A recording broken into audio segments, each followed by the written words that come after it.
Hello.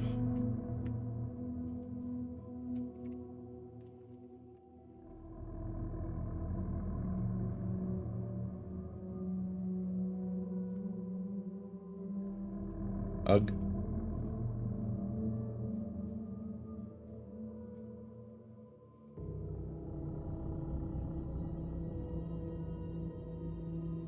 Yeah, it's the end of the long weekend.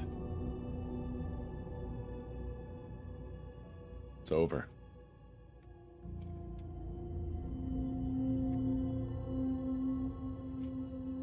I had a Monday. It was a Monday.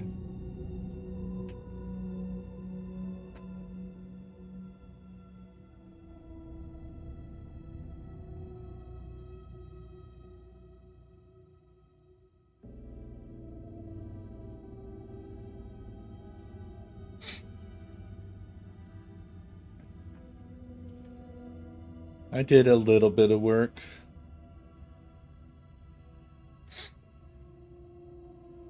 And a little bit of stuff around the house. And a little bit of wallowing in the choice paralysis I've created for myself with this new server.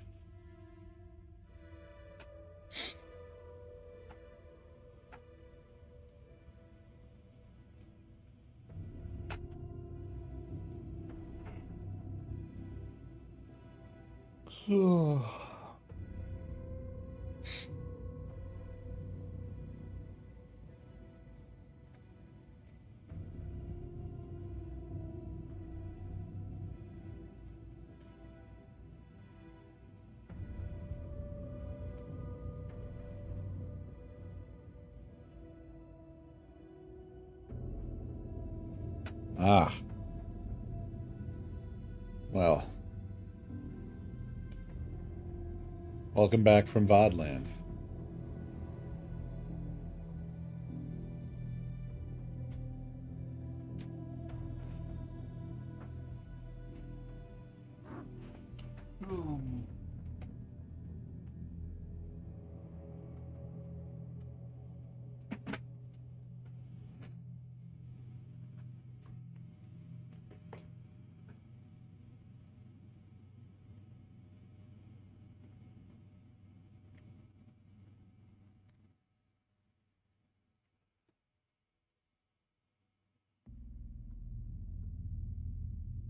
I decided I'm going to replace the motherboard on my server, the new one, and return the one I got, which is a little annoying.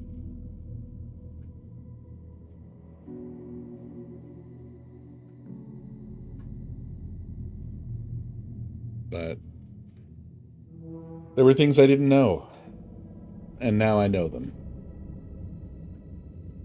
Bless.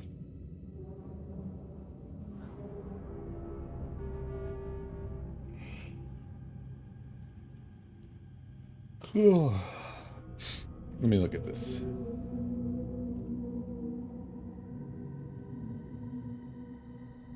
Oh, wow. It looks like it's going to be a lot of work.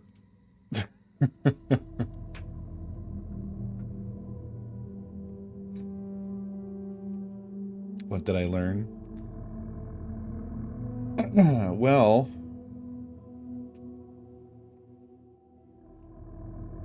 one thing is I tried to go budget on all the parts as much as possible.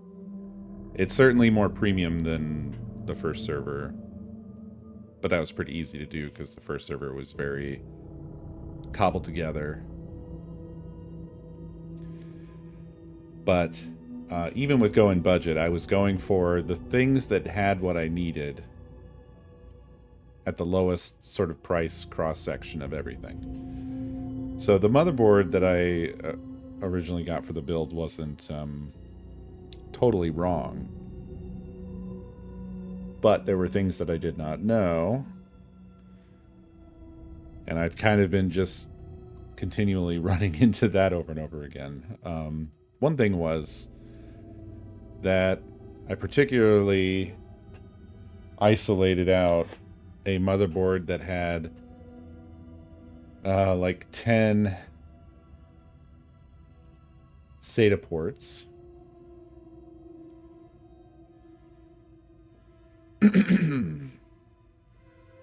And then I learned that, well, actually, you, for the particular setup that I was planning to do, you need an HBA so that you can have an isolated hardware-based controller that you can pass through to a VM. So there was that. So that basically negated all of those SATA ports. Then I came to discover that discover and learn about IOMMU groupings, which was a whole thing. Well, not to do raid per se. It's not a raid card.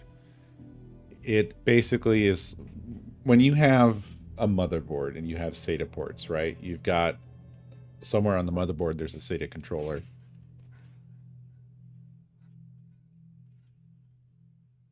But typically that's going to be shared across like everything. So if you're doing what I'm doing, where the server, the second server, I'm not doing TrueNAS bare metal, or basically directly installed. I have Proxmox installed as the operating system, and then TrueNAS is a virtual machine inside of Proxmox. And hold on a second. Shenanigans have taken place.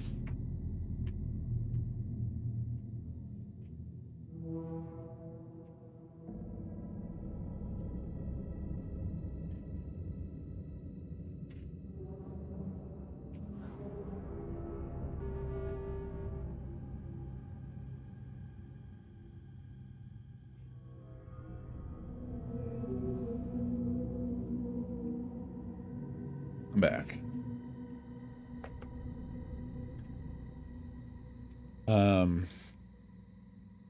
What was I saying? So TrueNAS is a VM inside of Proxmox. And for TrueNAS or really any NAS, what must you think of biddies? You really want the NAS to have direct hardware control.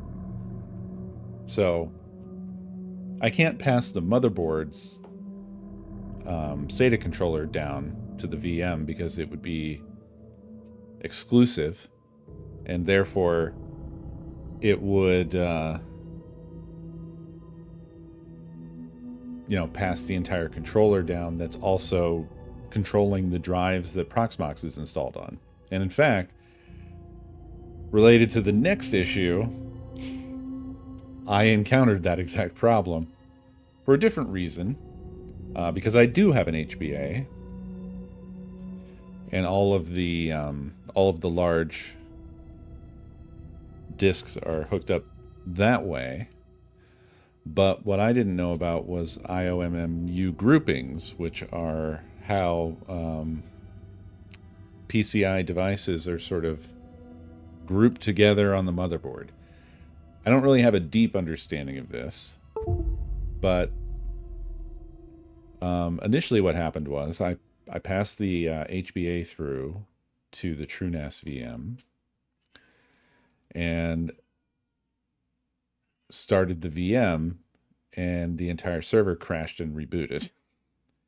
And I'm like, why? What the hell is the problem here? Is there something wrong with the HBA card? Da, da, da. But then I examined the IOMMU groupings, and the HBA card was in a group with basically fucking everything. And so I determined that I needed to move that card to the dedicated GPU PCIe slot. So the gilded slot or the first slot, the one that looks fancy, the one where they want you to put your 5090 or whatever. Because that one is on its own group. That's just the way that the manufacturer laid out the motherboard.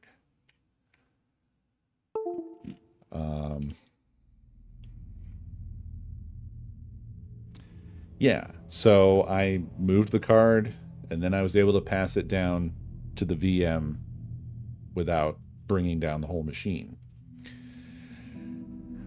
So from there, what I learned was that this motherboard that I got, invisibly to me when I purchased it, yeah, exactly.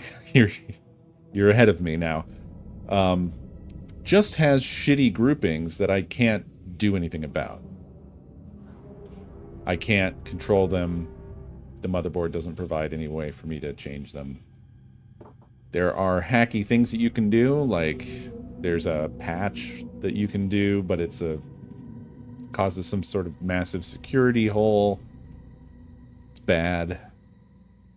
And I would prefer not to go that way.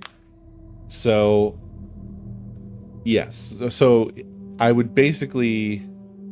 I won't be able to pass a GPU down to the VM if I wanted, for instance, to do, some sort of compute transcoding type stuff for like Plex or Jellyfin or whatever, those sorts of things. I can't do it because the GPU is now on another slot that is grouped with all kinds of other crap. In particular, for example, right now the GPU is grouped with, I think, like almost all the SATA stuff, all the SATA stuff, and also the fucking Ethernet controller. So if I pass that down, only that VM will have Ethernet, the Ethernet adapter, and Proxmox will presumably just go offline. So I did some deeper research of people talking about, motherboards where they have had good groupings, and I have a replacement coming. So once that gets here, I'll bring the machine down, disconnect everything, get that motherboard out, reconnect everything. I hope that I didn't kill the installation, but I gotta imagine some things are not going to be right. Swapping out a motherboard is not a non-destructive type of process. Certainly hardware addresses are going to change, and the groupings are going to change, and etc. But I'll find out. For anybody who's interested in this sort of thing, my research led me to Gigabyte's Aorus line, which people in various threads in various places regularly said that that's where they ended up, had good groupings, they could do what they needed to do.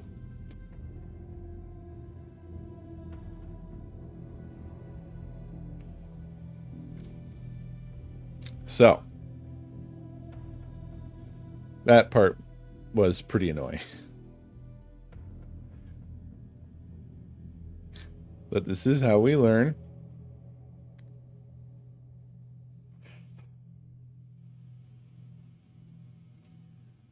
Then from there, I'm just sort of like not sure what to do next, because I would like to kind of rebuild my whole application stack, but now I have way more options in terms of how I could approach it.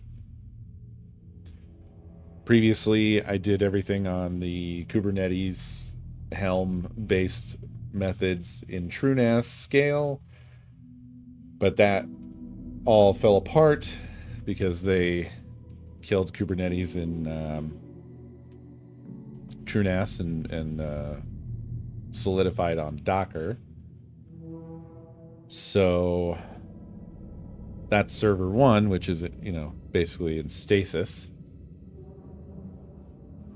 on this new server, I could do Docker containers in TrueNAS, which might make sense for some of the applications that all they do is just work with things that are stored on TrueNAS, so probably makes sense to group that stuff together. But I also can do VMs in Proxmox, and also Proxmox has its own special kind of containers called LXC containers, which I don't really know much about yet. I already have a virtual machine up doing Ubuntu server with Docker and Portainer, and I can do apps in that.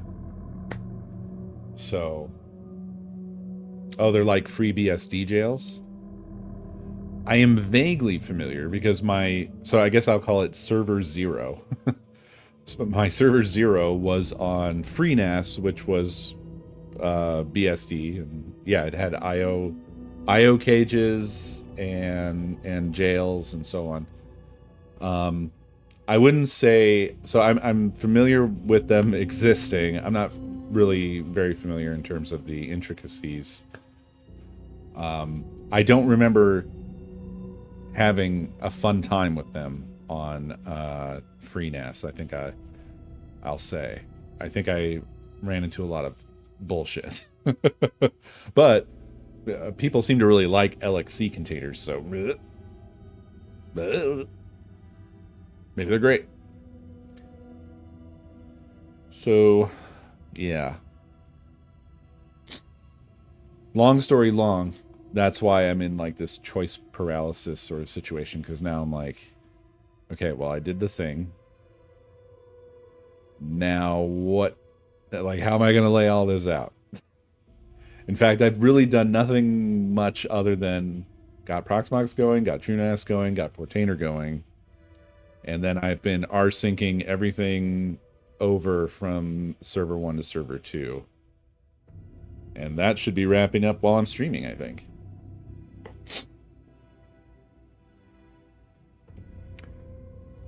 Just in my researching around.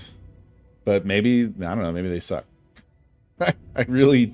I'm at the beginning of my journey here. I've never used Proxmox before, so I really don't know much.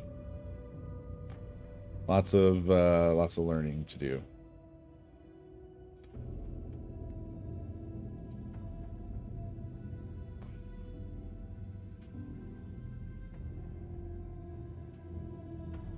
And there's just so much that I could do.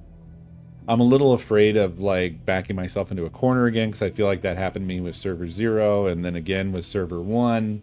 And I just would like to have more flexibility, and I would like to understand everything I'm doing a bit better as well.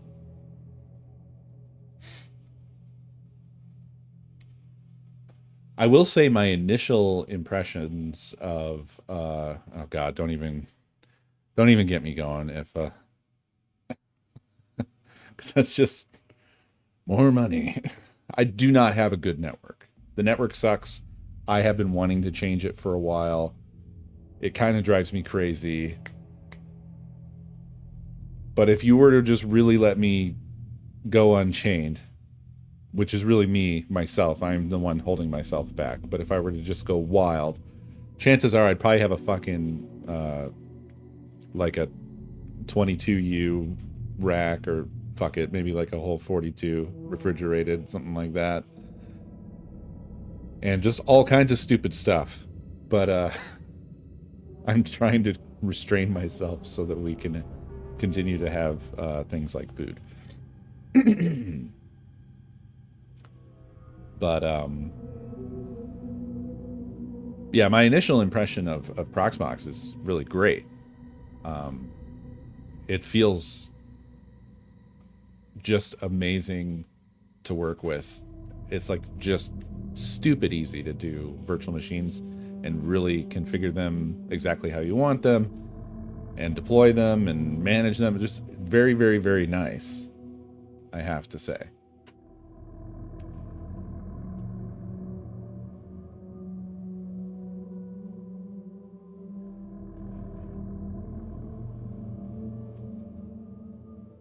But also, there's a million fucking ways to do this kind of stuff these days. You know? Like, TrueNAS itself has virtualization stuff you can do. I don't think that it's anywhere near as nice as Proxmox, but it's possible. So if you went bare metal TrueNAS, you could do all that. I think Unraid is similar. I don't know about Open Media Vault. I think Open Media Vault is a lot simpler. I think it's much more purpose-built for one purpose. I think you could go like all Kubernetes. I don't know the intricacies of that, but I came across some stuff about that in my travels. Or you could just fucking run a...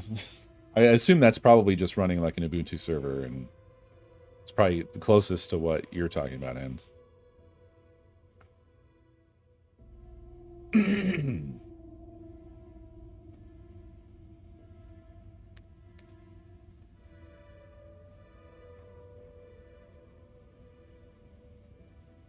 But with a good network, I would be unsure how I would want to go about that as well.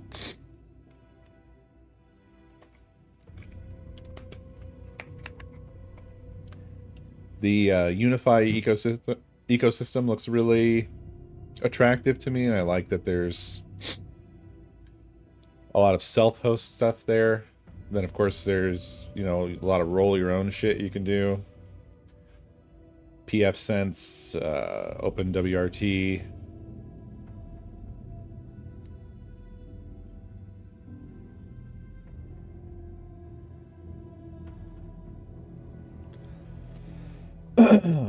Yeah. Well, and, you know, easy mode for some stuff would make a lot of sense for me because of the fact that, like, I'm not an IT guy. I'm not a network admin type. I don't have really that knowledge. So I plan to use Arch, by the way. I just still have not. I don't have fucking time for anything. That's my problem. I really want to switch over, but I have to sort of pick a I have to pick my battles and do a bit here, do a bit there, blah blah. But it's all kind of part of the same thing. Like, I have really been wanting to I'm becoming like a tech Luddite. I'm like a pro tech Luddite. I want to disengage from as many external services as possible and self-host as much as possible. Because fuck those motherfuckers. Reject LLMs. Reject quote-unquote AI.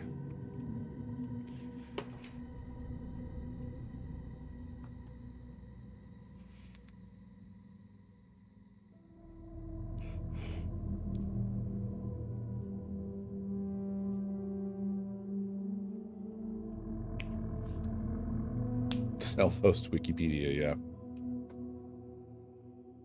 Well, apparently Meta stole every book, right? And it was only something like 80 terabytes. I'm like, well, maybe I could get every book. You know, maybe everybody should get every book. Yes, I use Nextcloud as well. I also want to, I think I'm going to migrate off of my current password vault solution. It's good, but it's just another thing that's like a reliance sort of on an external. They're good because there's not like a central, they don't keep your data anywhere, but I still think I want to move to a self-hosted solution. But the trouble with all that is I want to be able to have the niceties that I am getting from my current one, where I have a phone app and I have, you know, they provide the things that are, they have browser extensions and so on. So I know that there's a good self-hosted solution or two. I just need to dig into it. But the one I have is also already good, and I'm a weird little freak about my passwords.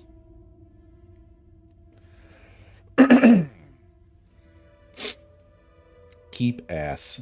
I'm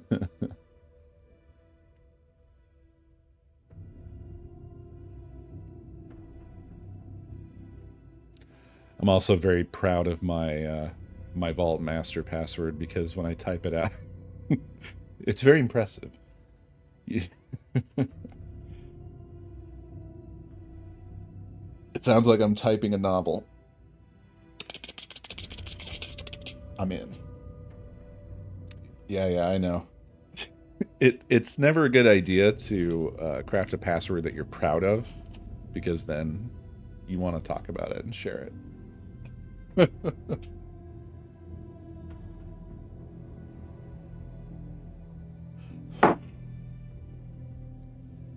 Yeah, I mean, I'm already schlepping my DB around.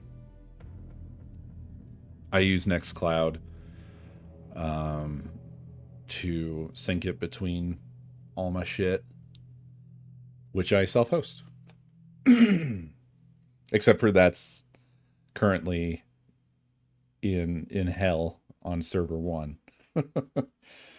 So it's also part of my whole migration thing. And then there was also just, I want to, the original server is most likely going to become a backup server, but then I still need to resolve a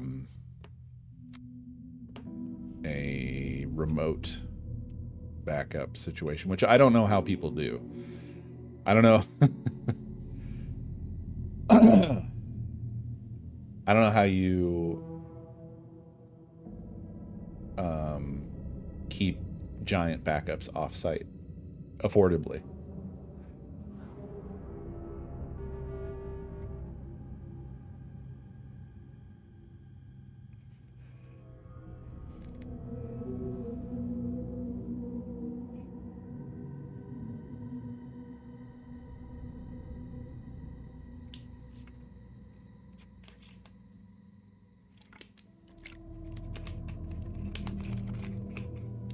Yeah, I don't have a colo.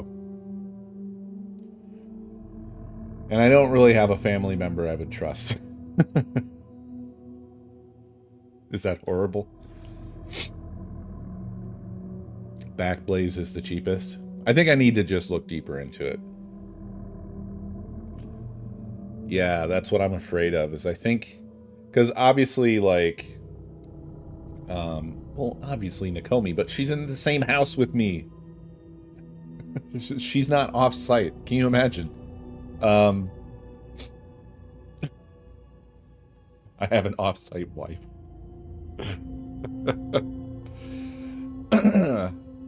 I probably just need to look into it more deeply, because you wouldn't back up off-site like all your fucking bullshit stuff, right? Your media stuff. Could probably keep it small if it's just shit that you really care about, right? Like documents, photos, projects. Separation, yeah.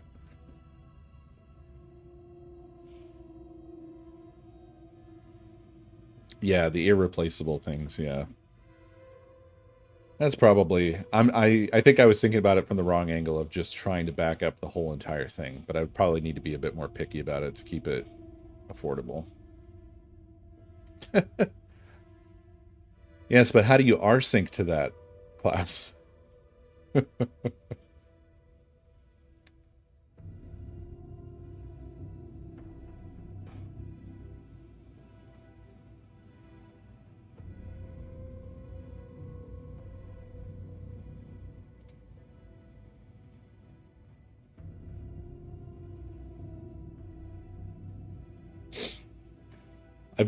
I need to reorganize everything. I'm not completely backupless, but my backups are not good. It's all quite disorganized. And essentially, I was a really heavy user of Dropbox back in the day. So, of the things that I do have backed up offsite, it's just because they happen to live in Dropbox. But I don't have everything there. And I also have stuff in Google Drive. And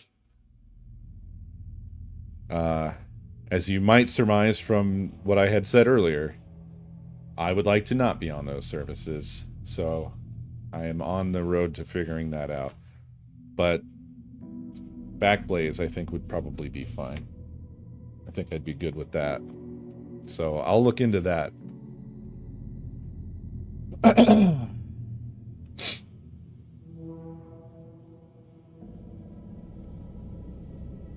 $6 per terabyte per month. That's not bad. I think.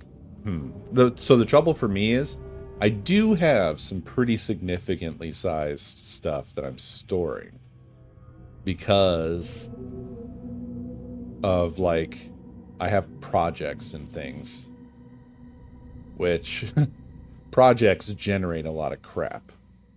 You know, PSD files, Premiere files, video clips. I have every Screamaday theme archived, yada yada yada.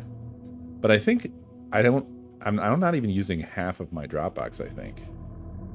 So maybe I'm fine. I think most of my projects are in there. And I have like 2 terabytes.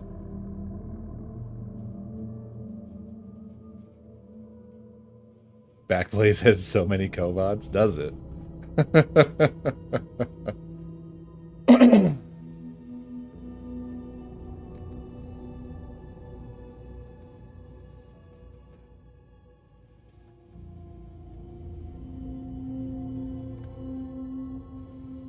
Well, so what I would probably do, though, is I would only use it straight from the server. So for local backups, I would roll my own internal backing up solution to the servers, because the first one, like I said, is probably going to become a backup server.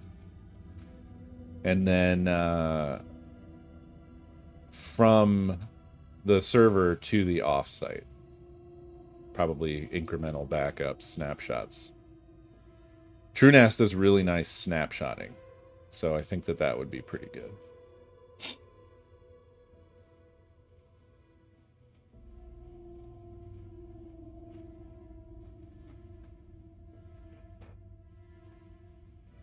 Anyway, that's what's going on. I am trying to take control of my digital life bit by bit, which I have kind of just let slide for I guess 2 decades. Take control. Ah, man. I want to replay Control so bad.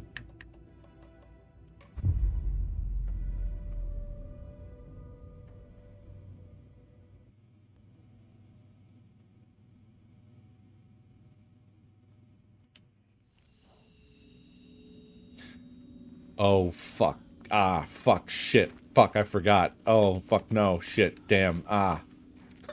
Oh, no. Well, how did I forget? Shit. Ah, shit. Ah, man, I was sitting here looking at the title screen, and I was like, now what am I getting back to? Were we on Saga? And as soon as I saw her, I was like, oh, no. Oh, no. Oh, God. I get ready to be attacked by the soundtrack again, I assume.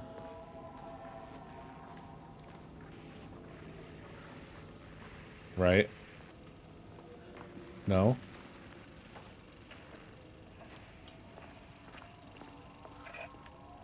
Oh, no, I killed the soundtrack by stopping? I need it back. I need that. It was so good. Gotta find that elevator. Maybe it's working its way back up.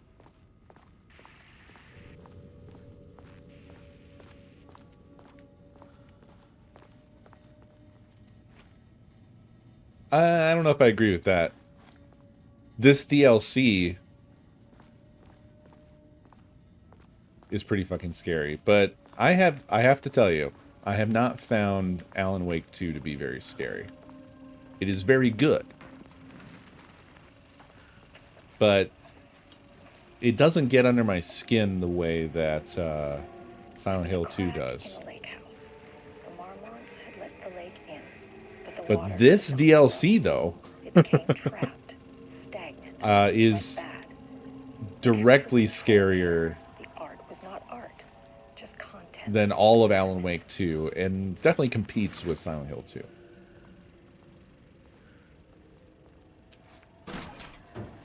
I guess we don't get the soundtrack back, and I am sad. Typewriters. Please don't let this be what I think it is. As you know by now, typewriters and Cauldron Lake do not mix. And a room full of them all clacking away. The jump scares 100% have bad certainly news. got me, but I mean, like, jump scares are not exactly quality horror.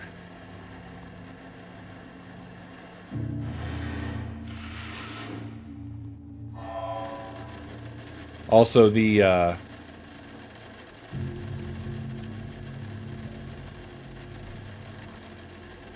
This key card won't get me in. the enemies in Alan Wake 2 make me think of Far Cry. I don't know why.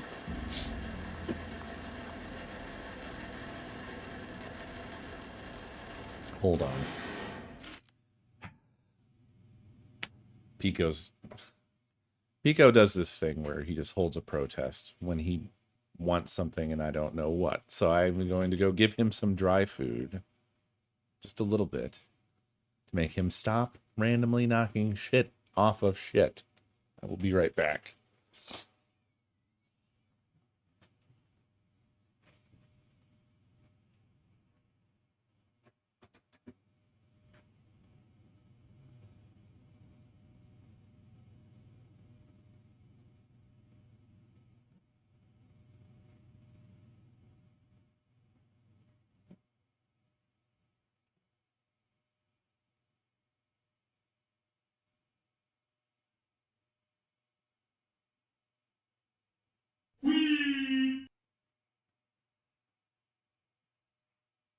Mossy, thank you for the biddies.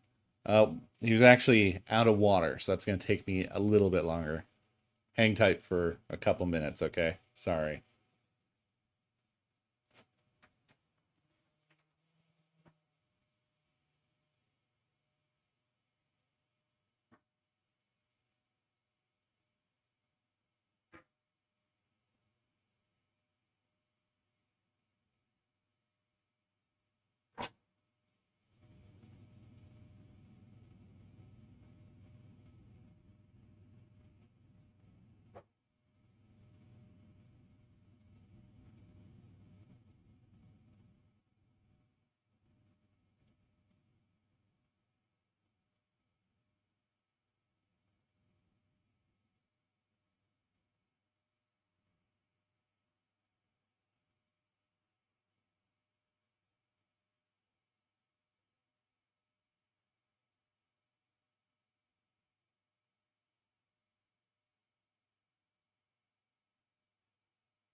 Okay. Foxborn, Wamasi, thank you for the biddies.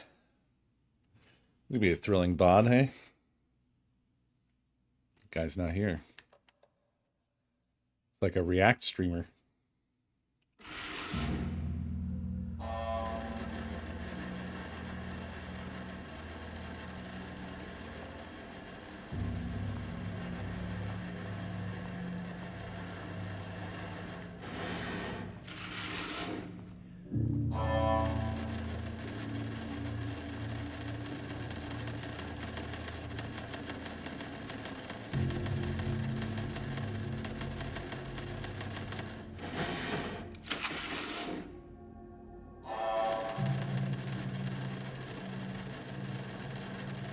This is so good.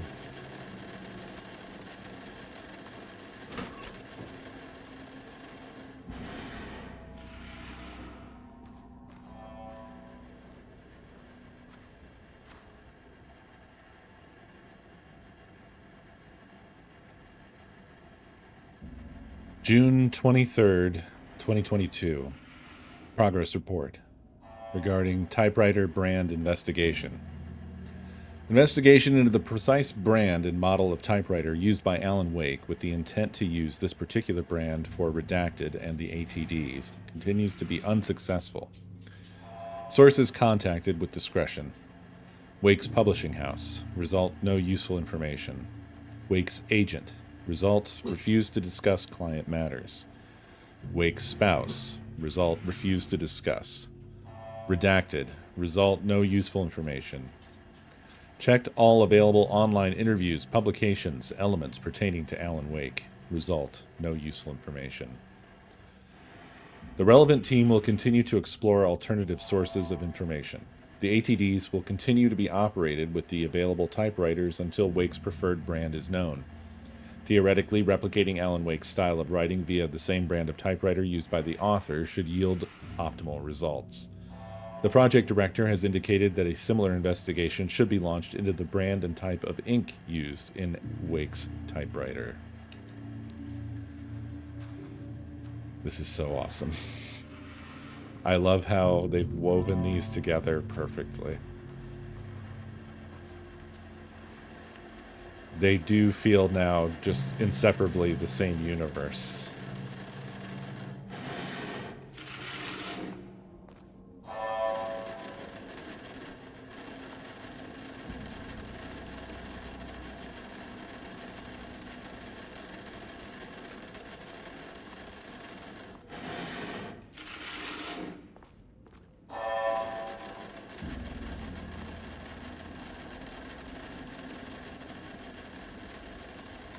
I remain sad about the toned down soundtrack, though.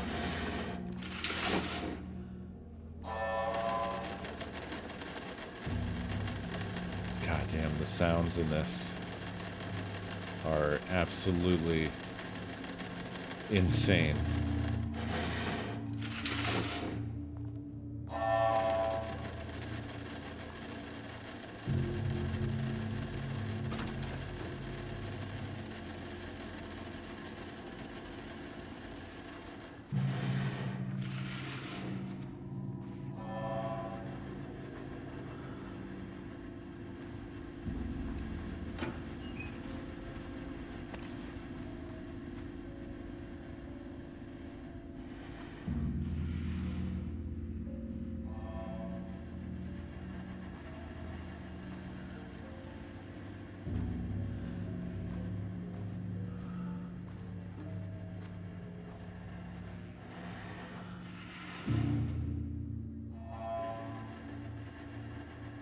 January 19th, 2022. Project Arbutus. Research notes regarding content of Wake manuscript. We have begun to find pages from a manuscript very likely written by Alan Wake, para-utilitarian and suspect in past cases involving the Cauldron Lake AWE. Though I do not like to bring myself or my biases into my work, I must do so here to address the matter being examined. As reference for any future readers, I am Dr. Diana Marmont, co-head of research at the Lake House facility. The page we recently found summarizes my life with Jules Marmon, husband and co-researcher. It has turned us into characters for its story, making generalizations and assumptions that I must attempt to evaluate without emotion or prejudice. The accuracy of the writing is intriguing. It reports our past in the Bureau, but also details inner thoughts that an outside recorder would have no way of knowing. Jules and I have indeed been having more and more interpersonal conflict this past year. This raises many questions. How does Wake, wherever he is writing this from, get his information? Or was the page itself determining these emotions and events? I cannot believe that the scope of Wake's ability goes so far as to have dictated my entire career at the FBC. And if it did, would it matter? Even if a person knew their entire life was being driven by an external force, would it change their nature, their behavior, their personality? My disagreements with Jules are not sudden shifts in personality, but rather a growing resentment.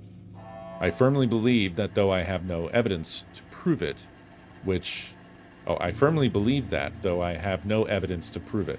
which brings me to a new research query for our team. What methodology can one use to prove that their actions, their mind, their love, or animosity are theirs to control? Good fucking luck with that. March 7th, 2018. Notes regarding Dr. Emil Hartman, founder of the Cauldron Lake Lodge, where he manipulated artists in an attempt to control the power of the shadow. I've gone through his notes, which were confiscated by the Bureau after his arrest in 2010. Overall, Hartman's work was sloppy. Complete disregard for proper scientific method. But he was bold enough to try something we haven't. Our procedural writing machines are promising, but we could understand the effects of Cauldron Lake's threshold much better by observing live artists in action. Thanks to Hartman, we even have a list of prospects. Next step is to send Dr. Darling a request to bring some into the lake house for analysis.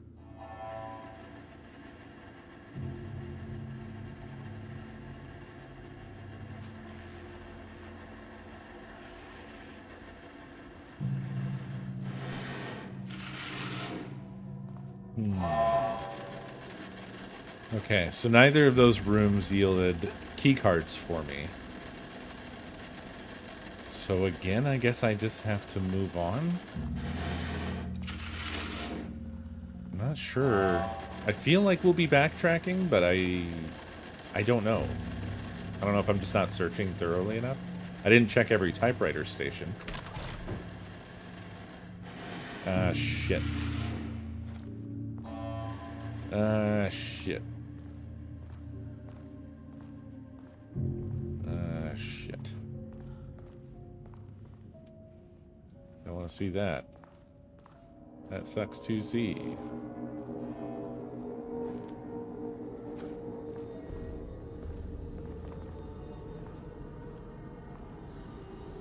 Uh-huh.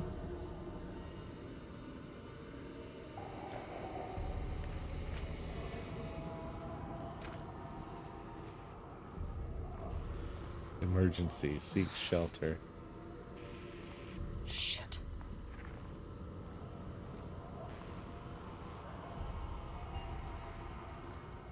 I can never say no to extra firepower. Uh-huh. Okay.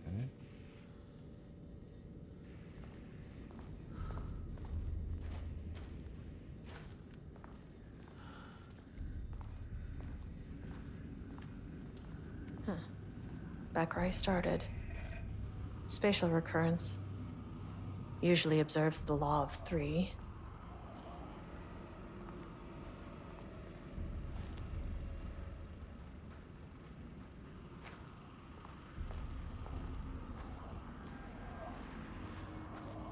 Do not like the sounds I am hearing.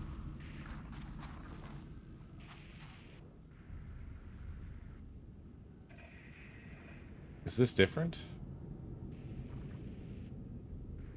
No.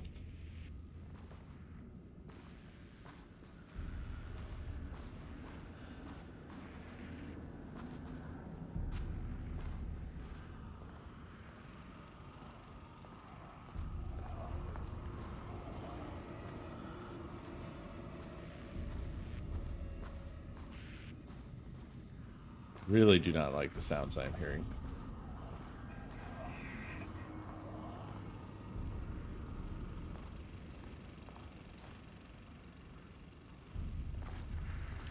This contrived overlap rebounded on itself, compressing, compounding, reflecting, and refracting.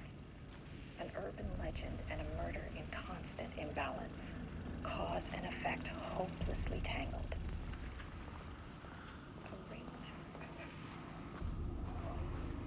And then go to the nice room where things are nice.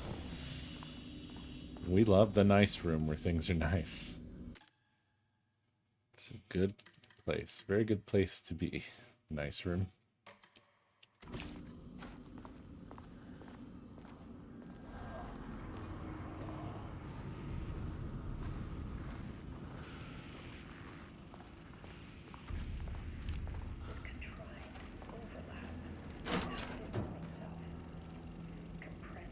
There's something.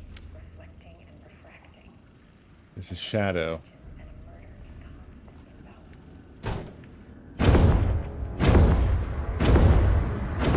shadow is here. Good thing you brought a flashlight. They weren't typing and now they are typing. Good, great.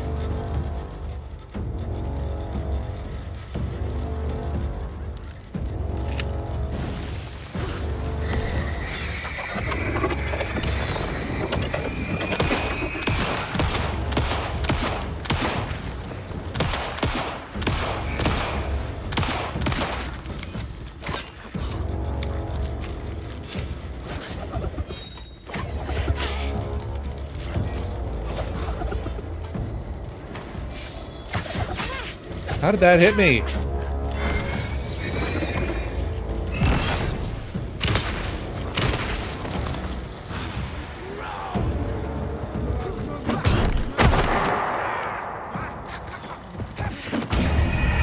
God fucking damn it. God fucking damn it.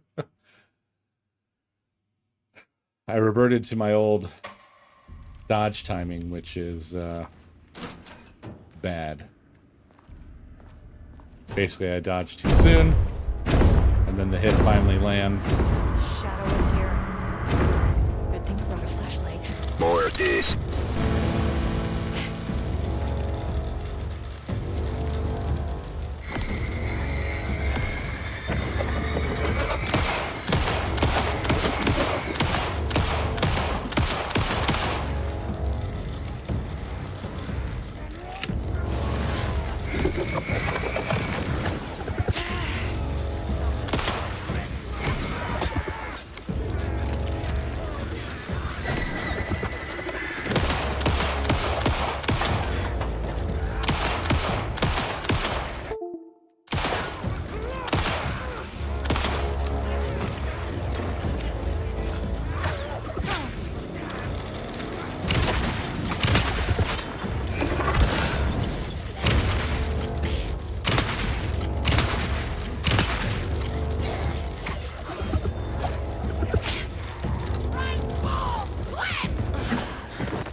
Jesus.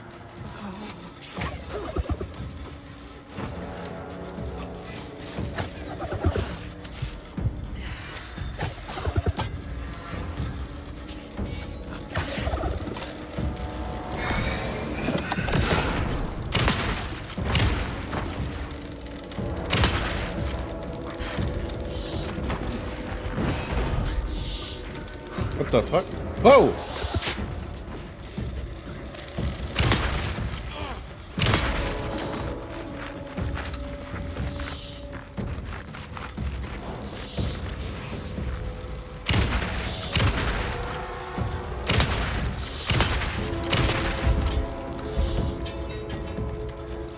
Some staff down there had been corrupted. Shit just kept getting worse. God damn.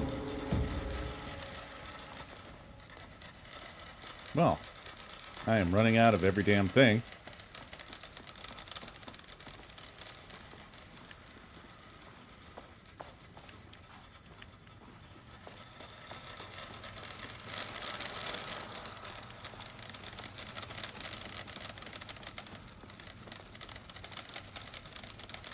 They didn't drop anything for me.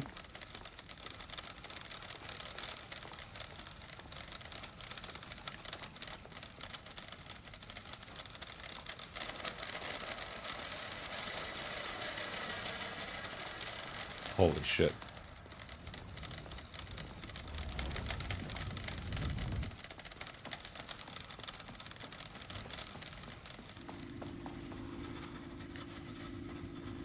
No box this time.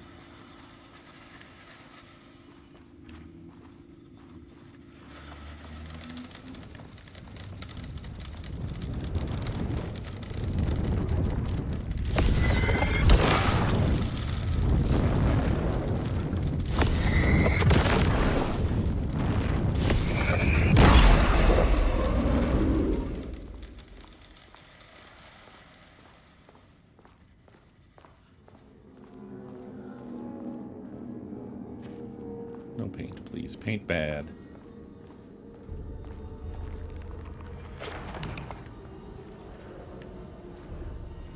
There is more paint.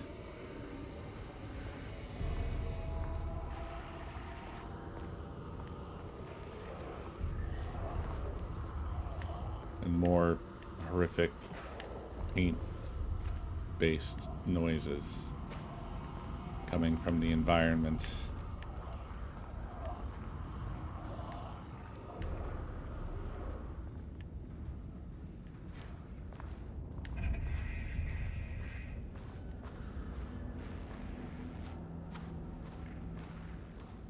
Same story. Oh, hello.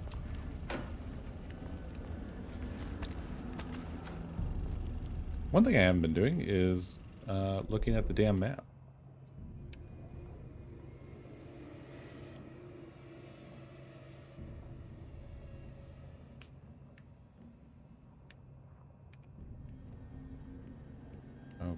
Okay.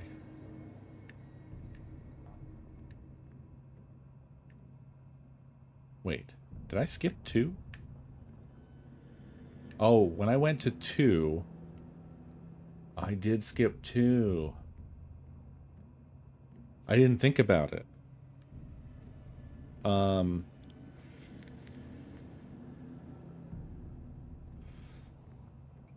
went in, the first time I went to 2, there was the painting that we talked to. But then I just went to 3 after that, because I thought that that was 2. So probably I needed to get a control card there, and then go back to 1, and also to 3. Although I have a feeling this is probably not unintentional.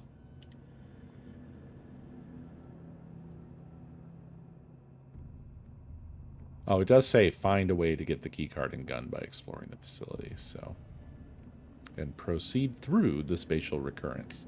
So we just have to get to the elevator here, whatever the case. There's not much else to be done. Oh, she's keeping notes on this.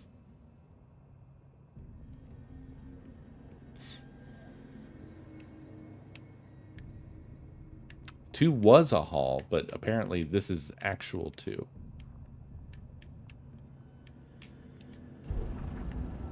Loop 3. Should be the last one. I keep coming back to this page. The author's clearly awake. It's like he's warning us. But about what? I mean, what does it mean?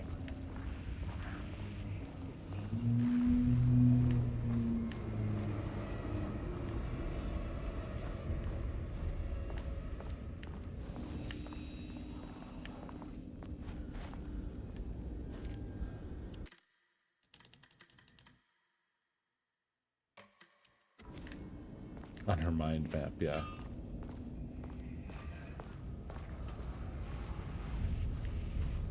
I don't know. I don't think the video was different last. Shit.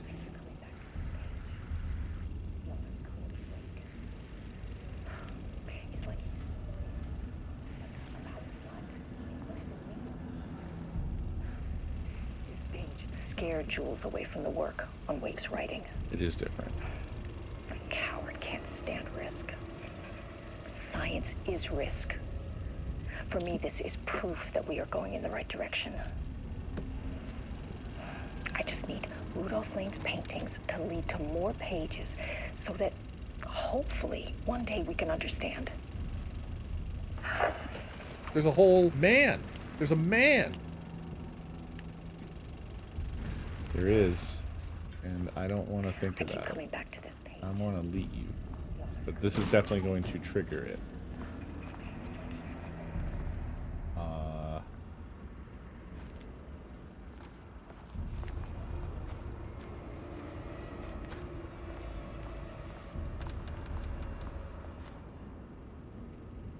Fuck you.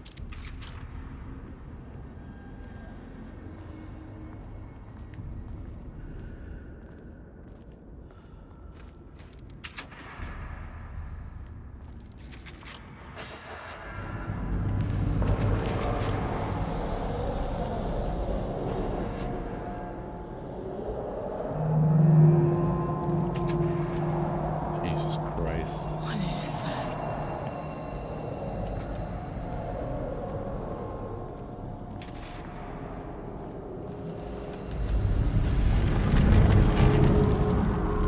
Oh no.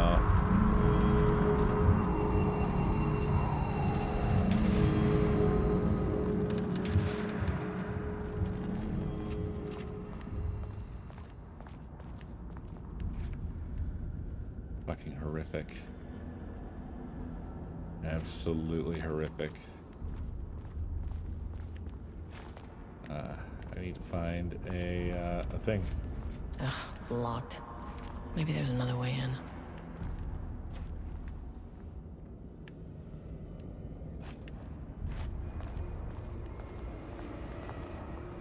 I think I need to find a thing. I'm not sure.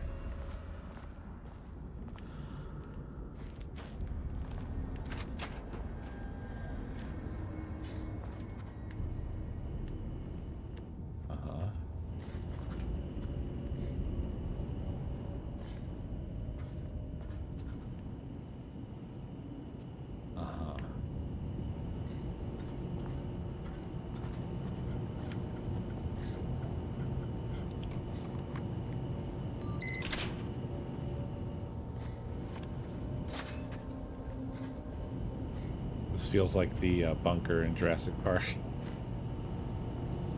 Okay, so we have a power core. Follow the pipes.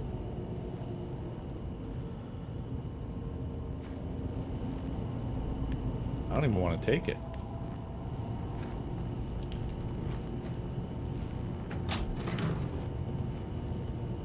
I don't even know where I need to take it. That has shut off the lights. Which doesn't feel great. Oh, I need to take it across here. I guess.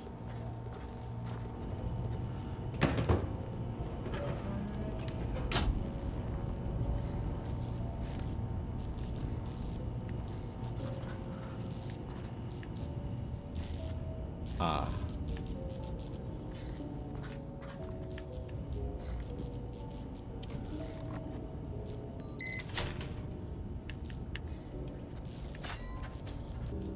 Uh-oh.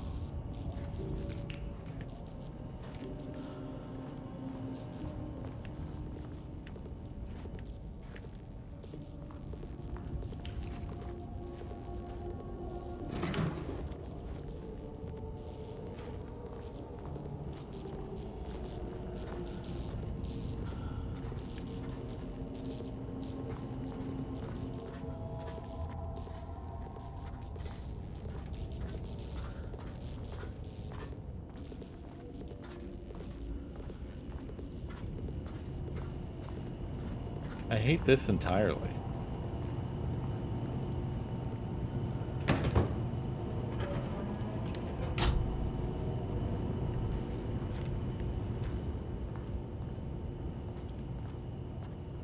I see. So when the lights were out, that made that go away. Is what they're telling me. Boy, I sure need my flashlight on.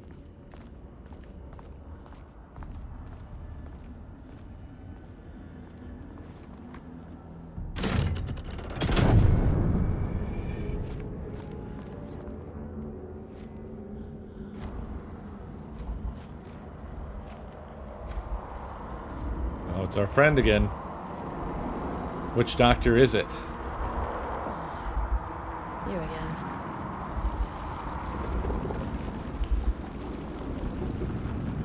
What happened to you? Did the people here do this to you?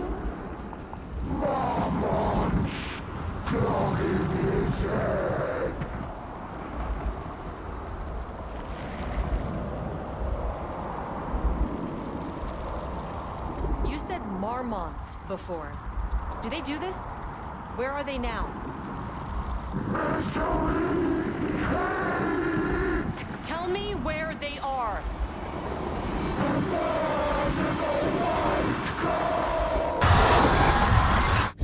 Christ. It's fixated on the marmots. What did they do? I didn't get to ask about Alan, I noticed. Guess I should have done that before continuing about the marmots. I guess I could have realized that.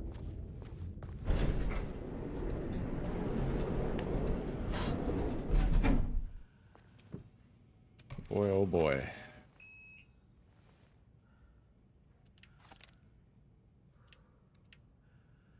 Well, we simply can't go to 4 or 5, I think, so 2 it is. A threshold is the connection between a foreign reality and our own. Now, they all have their own rules, strange as they are. But the further down I went, the more chaotic this one got. Clearly, this was the Cauldron Lake threshold, but something was wrong. Well, more wrong than usual.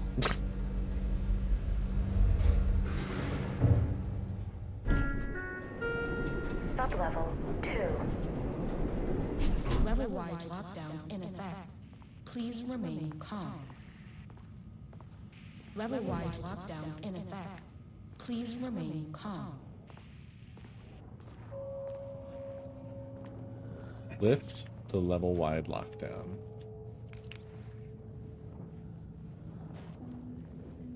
Oh.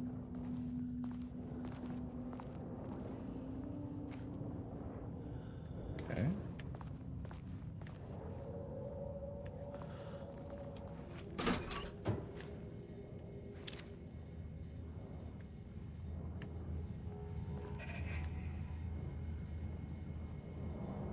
In every room.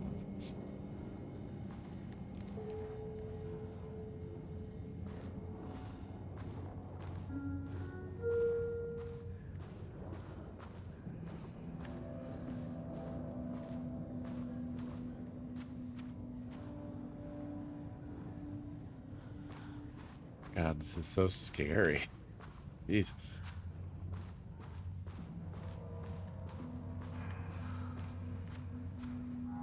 Okay, so some of them are in locked rooms.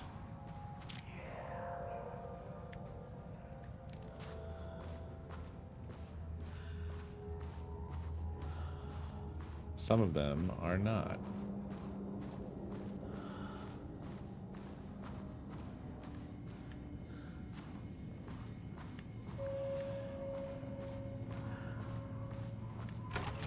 Anybody in the bathroom?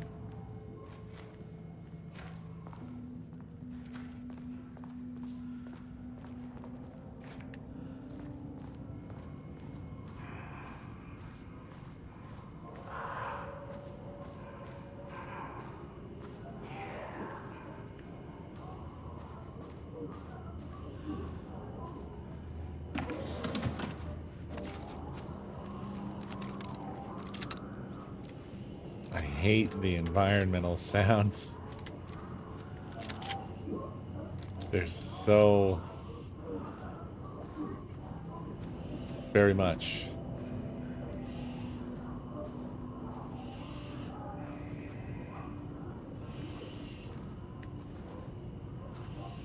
They're all locked. And lifting the lockdown is going to let them all out.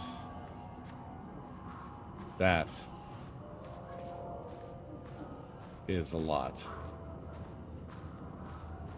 Good Lord.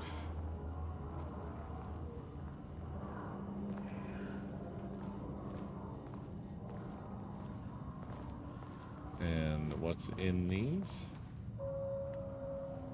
Oh.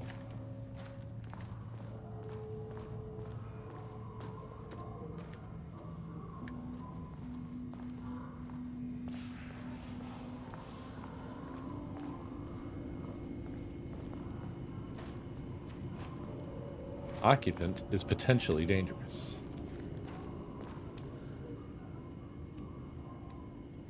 Subject's writing must feature darkness, water, Marmonts, Jules and Diana, the lake house, conflict. Did anyone explain any of this to him?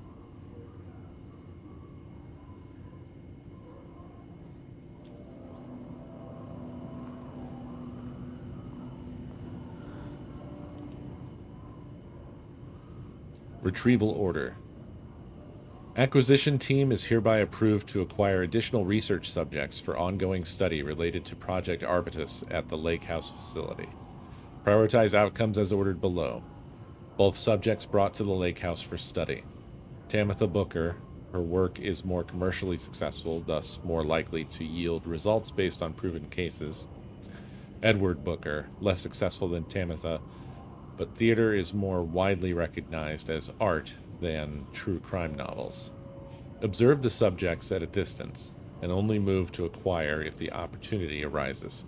Under no circumstances can this operation draw the attention of local law enforcement. Signed, Dr. Diana Marmont, co-head of research.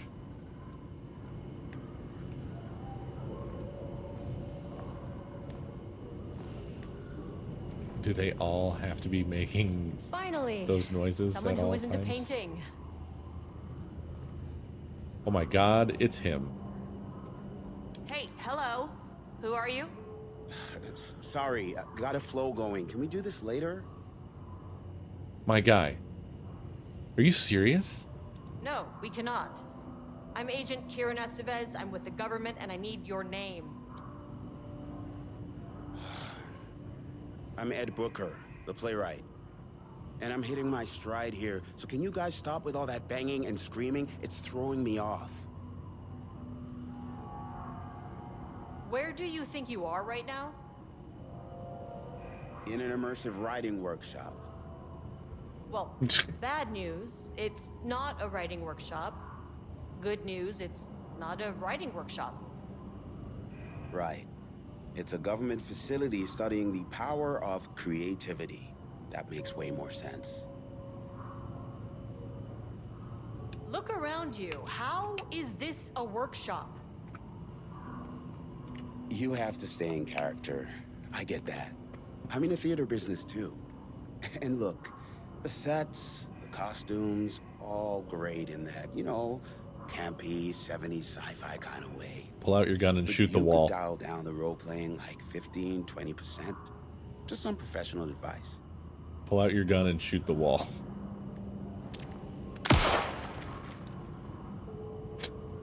What are you even doing? What are you writing? Well, after you all abducted me in the woods, I've been working on this manuscript you gave me because you need it for some experiment or something. I kind of forget the premise. But, you know, I've had this block lately, and filling in the gaps of this story has really loosened me up. Copying the style is a nice constraint, but I still have lots of room to play. It's a solid creative exercise.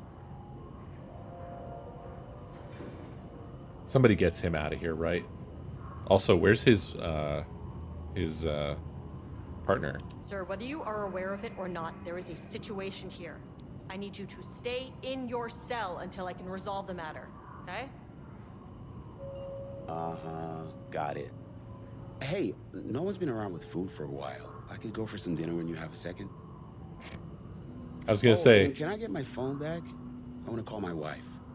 I don't know how Tammy found you guys, but she killed it. 5 stars all around. Yeah, I'll get right on that. Holy shit.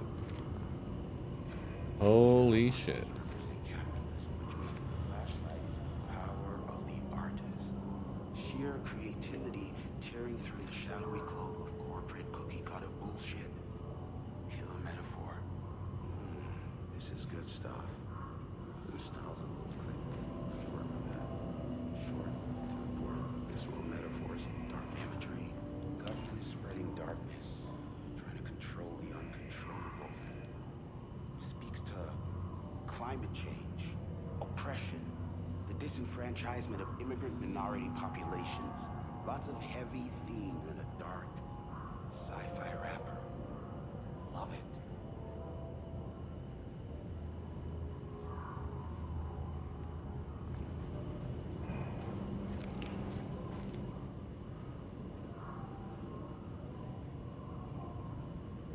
September 14th, 2023. Initial review regarding Booker's writing. The first piece of content produced by the subject is severely disappointing. It is not remotely similar in content to the wake pages we provided as reference. Why is it so focused on my marriage? Why is Jules the protagonist? Why is it set in an actual lakeside cabin? And what is happening at the end? What the hell is in the sky? Did anyone brief Booker about the concepts he has to write about? The lake house? The shadow? We need him to match Wake's style exactly. It's not going to work if he has no clue what he's writing about. We need to get this sorted. We need progress now. And why isn't he taking this seriously? When I spoke to him, he thought I was an actor. I want him to understand how serious we are, whatever it takes. Page ID ARB-EB-001. Assignment. Continue the story from page ID AW-002. Match the tone, style, and content of AW-002 as closely as possible. The crack was an emotional one. A line right through their marriage, their foundation, their lake house. These thoughts and more flooded Jules' mind as he stared out through the lakeside cottage's windows. The sun was setting on a stormy day. Rain-heavy clouds hung low, weighed down with the burden of purpose. Diana sat in her favorite desk chair, staring out across the lake's rippling surface. He watched the breeze catch her acorn hair. As if sensing his gaze, she turned her head. Jules looked away, flustered, then annoyed with himself for letting her affect him this way. He grabbed the bottle of red wine, poured himself a generous serving. And he kept pouring, his mind distracted by a thought. How did we get here? They had been at the lab running an experiment. Then they were here. Why? He remembered thinking that a break from the lab would give them space to reconnect, to mend the crack. But he couldn't remember ever leaving. Wine was flowing over the rim of his cup, though he didn't even notice. He put down the bottle, scanning the lake. A faint shimmer hung in the air on the far side of the lake, like light hitting glass. The sort of thing you only noticed if you were looking for it. He felt like he had seen something like this before, but where? Jules! Diana's cry snapped Jules back into the present. She was staring up at the sky in panic. A deep shadow crept across the deck. Jules ran to the door, to his wife. So, the disappointing writing was actually really good, and also, more than likely, exactly what happened.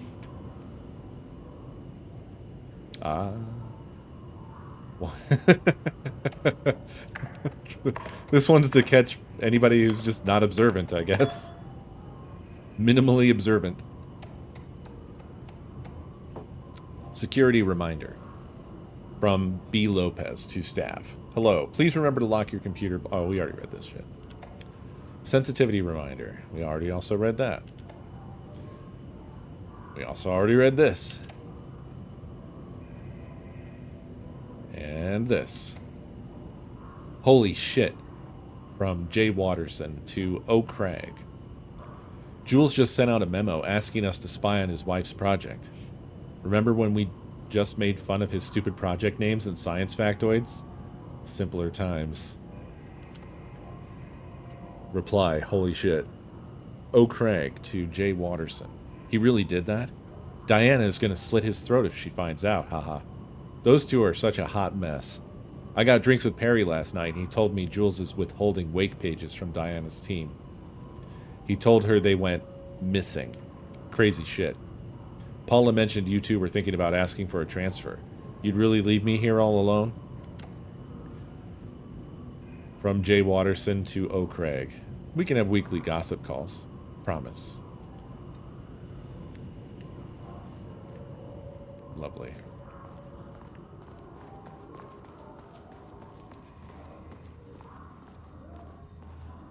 Now, is the other Booker dead? Because, this looks concerning.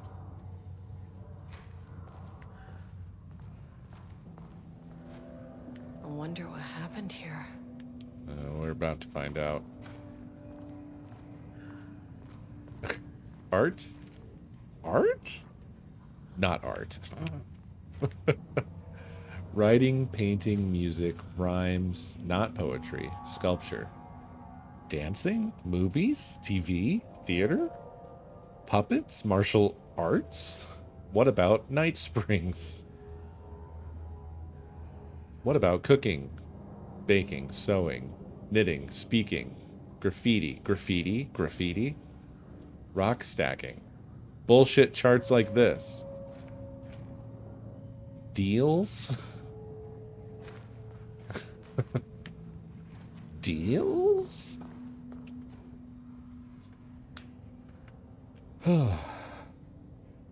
September 10th, 2023. Work order regarding wall removal and transport. Location sublevel 2, Lane Cell. Ordered by Marmont Jules, co-head of research. Work required. A section of the cell's southern wall needs to be removed for transport to sublevel 5 for analysis. Urgency high. Tools required. It is not my job to know which tools you use to cut concrete walls. It is your job. Additional. Jesus Christ. Getting, like, angry with a piece of paper. Additional details. Important. The wall must be removed very carefully. The painting on the interior side of the wall must not be damaged. I see. So that's what happened, and that's probably what we saw in our vision on the 3rd floor, which I just remembered I am going to have to return to. Let's go ahead and... Jules Marmont looked at the painting. He didn't understand it. Saw only random whirls of color. Drugging Lane made him more compliant, but his work had turned abstract. Jules needed more art his team could parse, could test, trial and error. These abstract explosions of color complicated the data.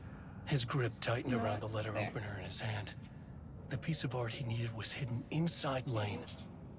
If Jules could simply cut the painter open and pull the painting out of him, he would. The overhead lights flickered. Jules would make Lane cooperate. No more drugs. Less carrot, more stick. Jules had to go faster. He wouldn't lose to Diana. Nothing else mattered. Goddamn.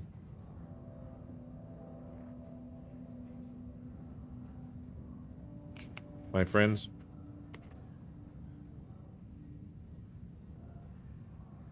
a beautiful plate of pancakes and bacon has just been delivered to me.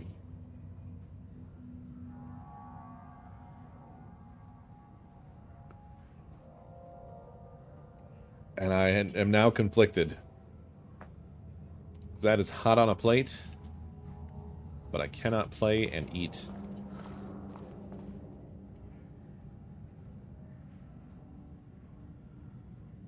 Date redacted. Project Romnus. Subject condition report. Regarding redacted. Background information. Rudolph Lane, subject P, has shown a decline in redacted over the past several months. Initially, this redacted presented as an increase in resistance. Hello, small dog. What's happening? Are you good? Okay. Presented as an increase in resistance, frequently declining requests to work. However, given time and pressure, the subject would always relent. Subject's attitude toward art has also undergone a change recently. He is disinterested in his work, quickly becoming frustrated and sometimes even damaging or destroying the piece before it is completed. In the past few months, his work has become much more abstract, no longer showing true-to-life subjects or landscapes, but rather conceptual art that is much harder to define or categorize. Whether this sudden interest in abstraction was a form of rebellion, a consequence of growing redacted, or source of genuine artistic interest, is unknown. This is such a fucking good story for FBC as well, because FBC is like the antithesis of art. FBC is the far end of the spectrum of categorization and data entry and spreadsheets. Kingster, thank you for 100 months. Very much appreciated, man. But yeah, FBC is just this extremely, I don't know. There's like a word on the tip of my tongue for it, but it's definitely like the antithesis of art.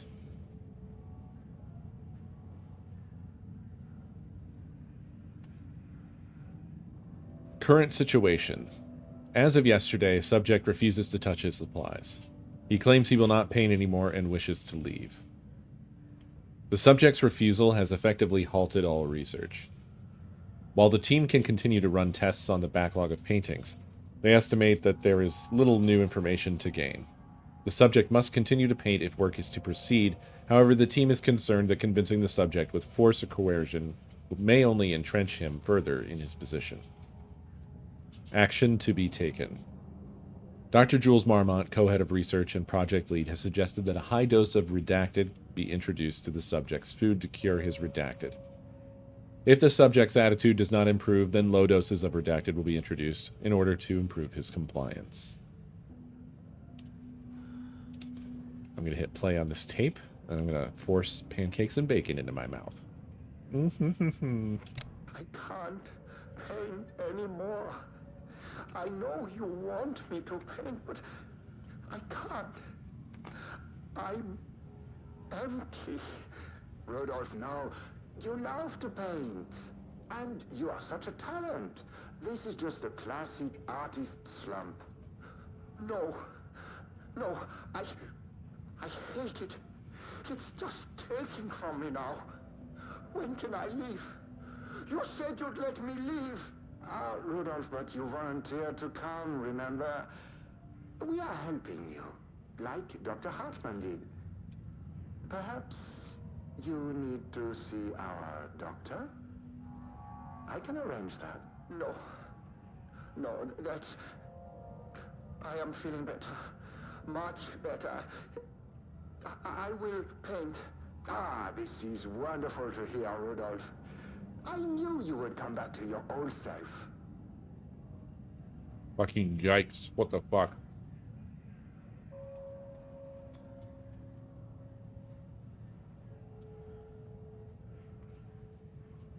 Like, that was horrific. Him especially saying, "I'm empty,"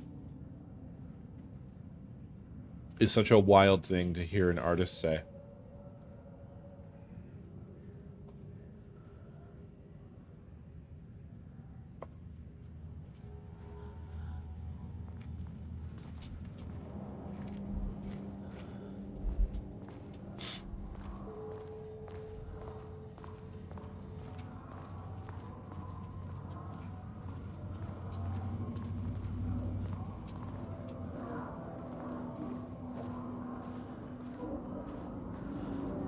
I hope they're going to give me a lot of supplies. Shaded. Hope that glass is thick. I hope they're going to give me a lot of supplies. There's so many of them. There's no way I'm going to be able to fight them all.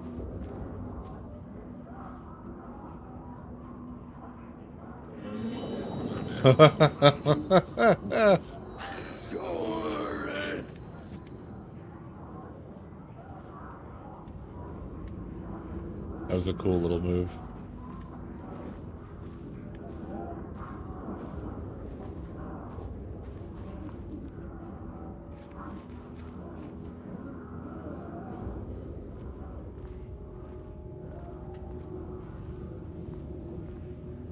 Yeah, it was quite well done.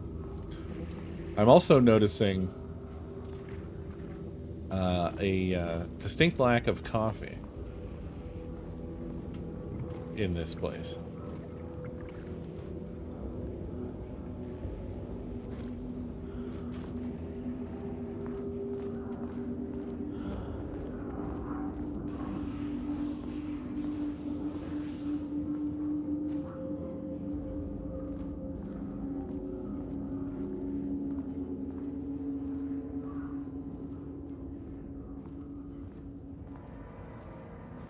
Ah, coffee found.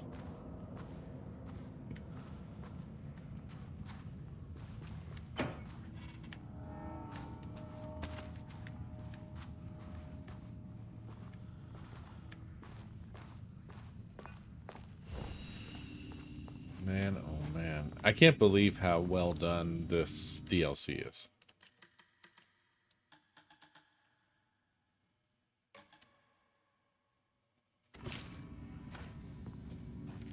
I mean, all of it was good. All of the Night Springs ones I enjoyed quite a lot. Also, notice that she's getting paint on her. Look at her jacket. Paint is collecting on her.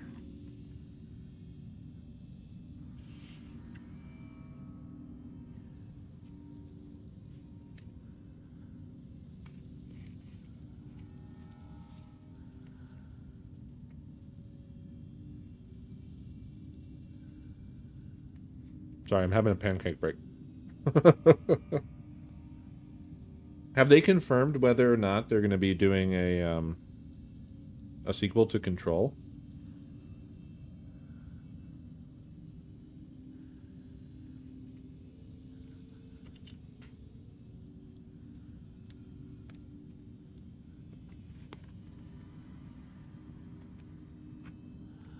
I am become pancakes. Eater of worlds.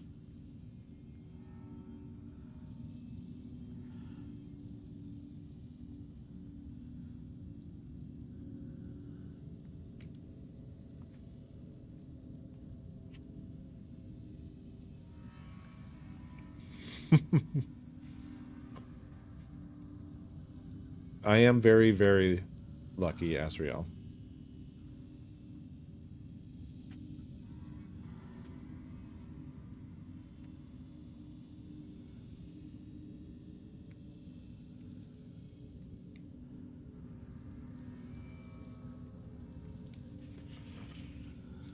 Oh.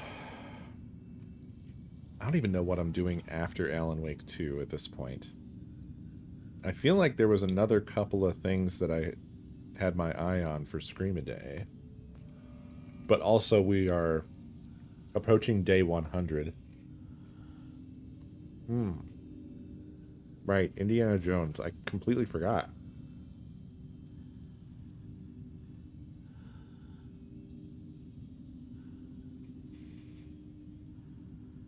Oh, wow. So they'll be starting it this year. So we probably won't see it until like 2028 or something.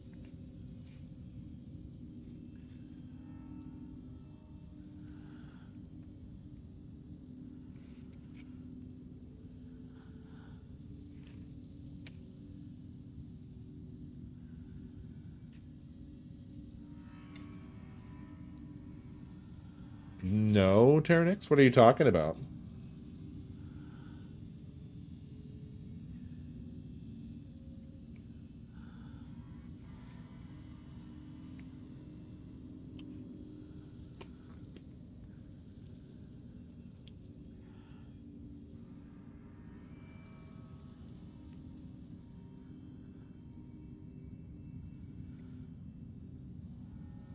Oh, Fire Break.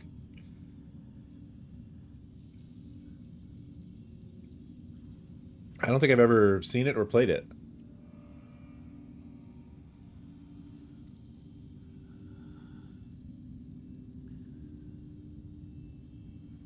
Oh, it's not out yet. Okay.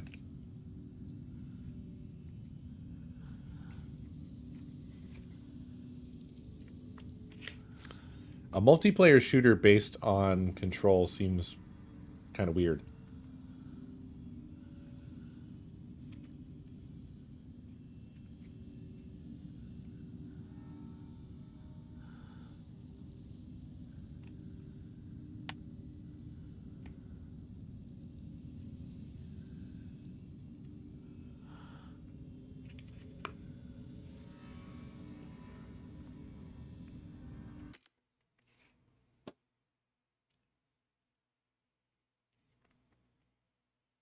Hmm.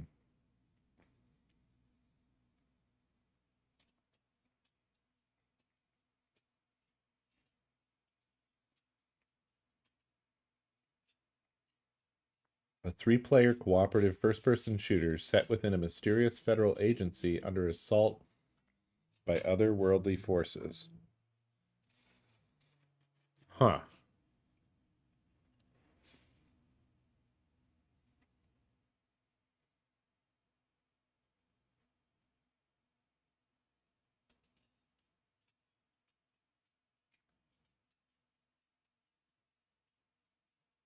But why, I guess? Is someone forcing them to do this?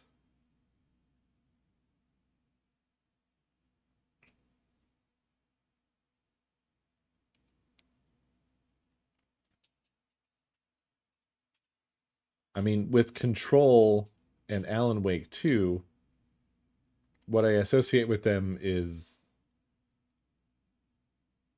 really cool, high production, high concept, sort of survival horror or psychological horror stuff. Not co-op wave shooter thing.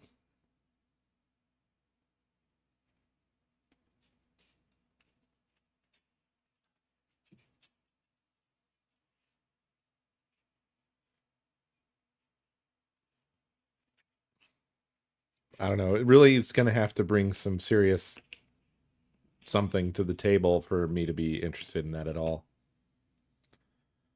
I'm really over that kind of gameplay.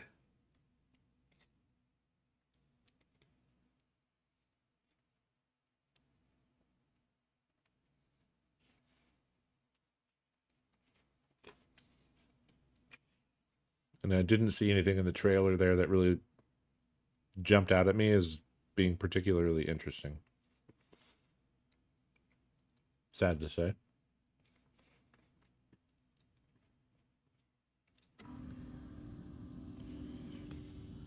Sorry. I'm still just trying to polish off this dinner here.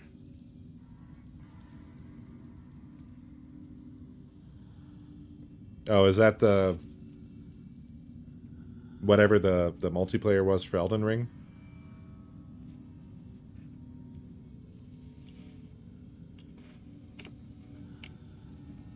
I didn't feel any strong interest when I saw the, what was it, like a teaser that they showed at the Game Awards? I haven't seen anything else.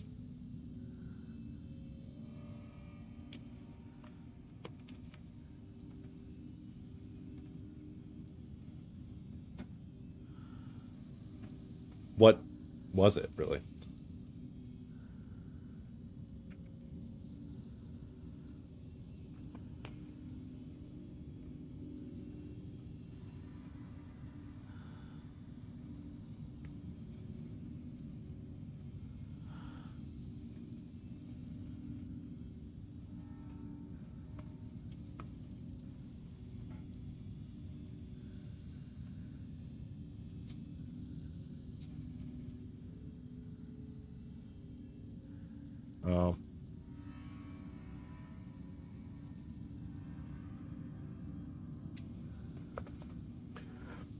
I think the only thing that interests me about that, based off of that description, would be how the fuck does that work and feel at all like the, feeling like Elden Ring or the Souls games in general, which is, I think, the thing that brings people to those games at all. The main thing, anyway.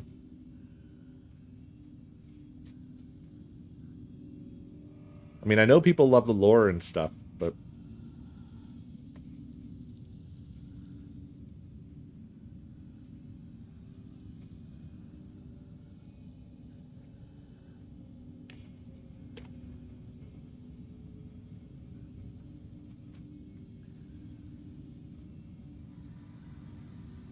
yeah.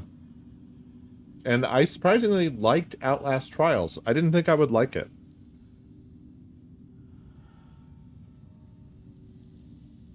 And I stayed away from it because I was sad that Red Barrels did that instead of making a new real horror game. But Outlast Trials was surprisingly good and fun. So that was my bad there.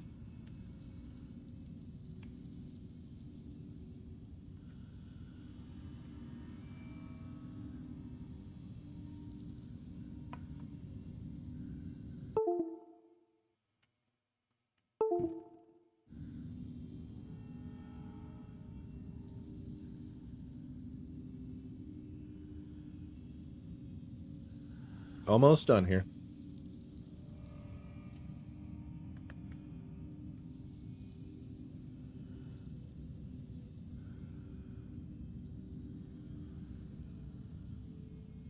Oh, yeah.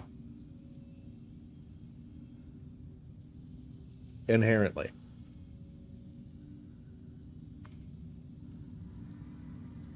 Just straight away, if you have a friend with you, it's immediately less scary. However, I still believe that it can be done.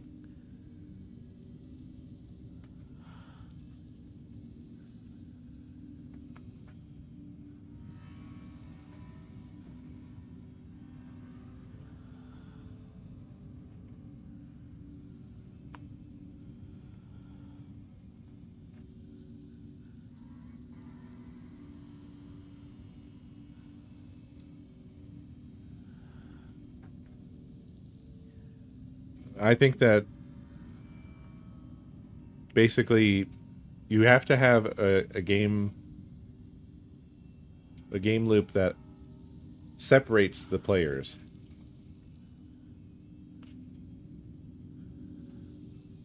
So for myself, an idea I had a while back was to basically have a sci-fi game that's sort of kind of alien-like in terms of essentially what I have in my mind is the Nostromo, but maybe even more claustrophobic. And you're on this ship and you have your, people with you. Maybe there's like 4 of you. But you are forced to have to split up and go do things to survive, And while you're split it up, that's when shit goes down.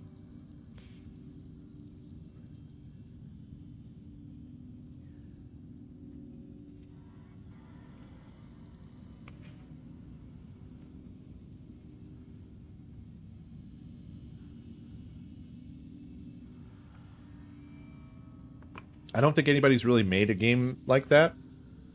I think most multiplayer horror is just more actiony, or they don't really split the player up. One that was good was that one Good and I did. And I think that one it took steps in the direction of forcing the players apart. Yeah, Devour. Because you really couldn't complete it in time if you didn't split up to do tasks.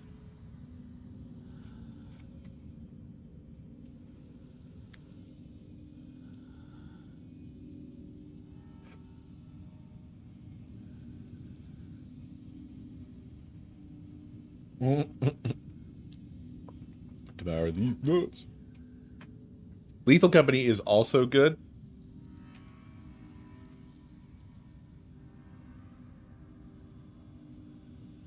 And I think it's essentially for the same reason. They don't absolutely force you to split up, but you kind of have to if you're going to get anything done. And honestly, even if you all stick together, it's still fucking scary. That's the other thing that you have to have for multiplayer horror to work, is you have to use in-game voice. If you're all on the Discord together and can talk to each other any old time, it's not scary when you lose somebody. It's not scary when you get too far apart and you can't hear each other anymore. Because when you're in Discord, you're just going to all hear each other all the time. Yeah, it really creates fantastic situations.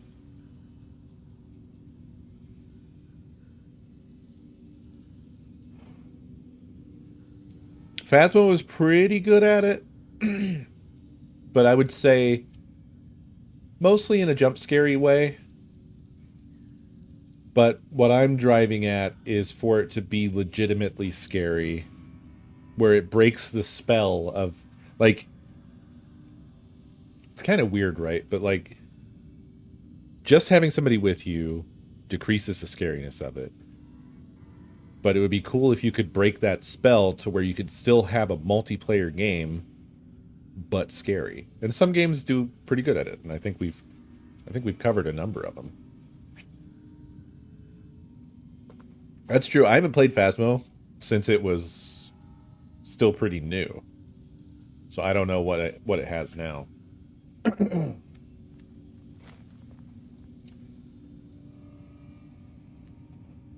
But yeah, I really like the idea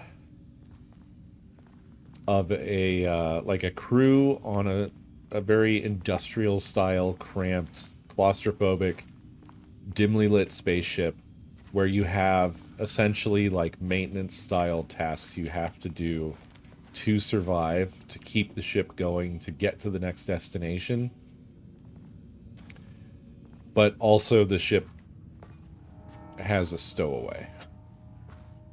And also, I think that if I were going to approach that concept, I would not do like a asymmetrical multiplayer. I think it would have to be a well-designed AI, akin to, you know, the way Isolation works, where it's got a lot more choice point stuff going on.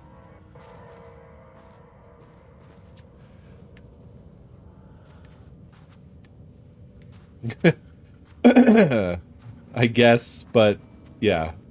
And the tasks being not quite so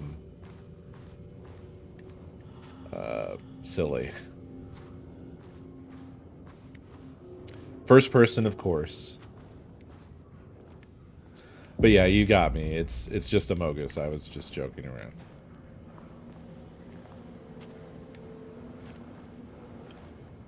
How many paintings did they have this guy make? Catalog of Rudolph Lane Production. From Painting Session on Redacted. ID RL342. Designation, black circular shape among yellow lines. Description: an uneven circle painted in dark black in the foreground, with jagged yellow/brown mustard lines behind it. Lines sometimes overlap with each other and or bleed into the black circle. ID RL1169. Designation, lone tree at night. Description: a dark green tree, pine, standing in a dark landscape, presumably night. ID RL1170. Designation empty road in a forest. Description: a dark gray streak across a dark green landscape, presumably a forest at night. The gray streak is likely to be a road due to its location, color, and the way its width reduces in line with the perspective. Note: a small white shape in the road could be a page of writing by Alan Wake. Relevant teams have been informed and are searching for this site now to attempt page retrieval. That's good. Hey, buddy, it's not time yet. You're an hour early. Be sure to set your dogs forward. Anyway, ID RL524. Designation yellow crescent shape on blank canvas. Description: a curved yellow shape in a roughly crescent shape painted onto an otherwise empty canvas. Possibly a crescent moon or banana. Unfinished piece. ID RL224. Designation red, yellow, and green circle. Description: 3 uneven circles, 1 red, 1 yellow, and 1 green, roughly arranged in a vertical line. Background is black/gray, with dark red streaks along the border of the canvas. Possibly a traffic light? These people are monsters. ID RL1171. Designation cityscape with blue-gray sky. Description: gray vertical shapes, likely the skyline of a city, in the bottom third of the canvas with a vivid blue-gray sky. Geometric shapes painted in thin white lines can barely be made out among the colors of the sky. ID RL344. Designation black void. Description: a deep black void covering the entire canvas, with a few small specks of dark or light gray able to be seen on close inspection. ID RL345. Designation large variety of black spirals. Description: a large number of rough spirals painted in black, ranging in size from that of a quarter to that of a basketball. Though the canvas appears quite covered, it is blank aside from the spirals. ID RL225. Designation brown shape with horns. Description: a brown shape, vaguely triangular, with what are presumably horns extending from the shape. Likely an animal head, possibly a deer or elk. Black background.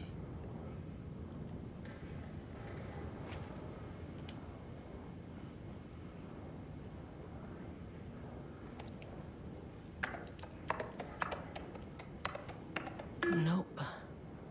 Not this time.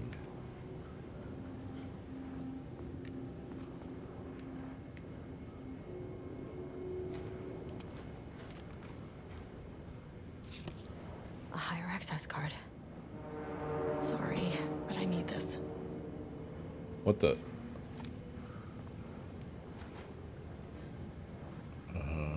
Okay, I had a feeling something was going to happen once I picked that up. And I was right. Nothing there. What's the code here?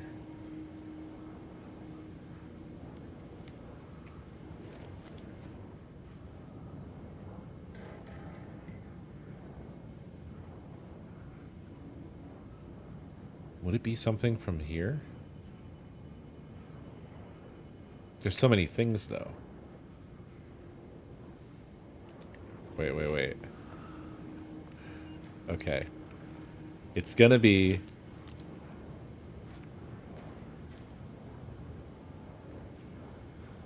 It's gonna be something that describes the seal.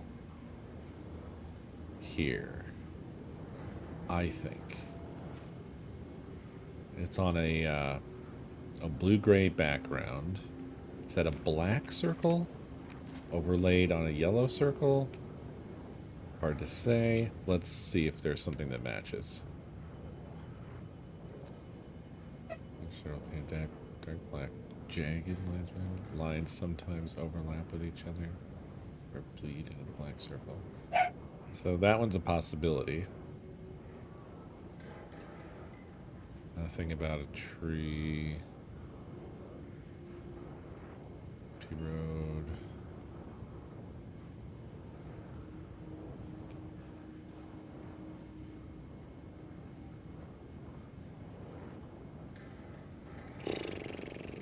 So it could be 342524, baby. It's over here now.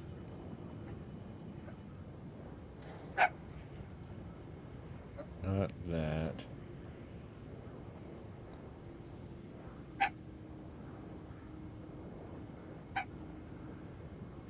No.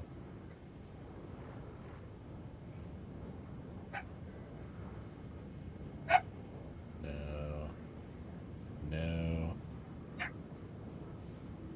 This brown shape with horns could be the eagle. Could be wings, actually. So maybe it's 42, 24, 25.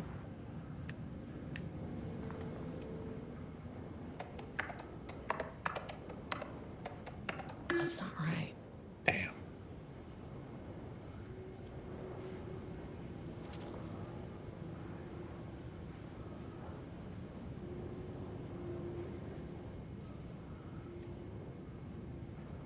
Maybe 342524. Come on. No.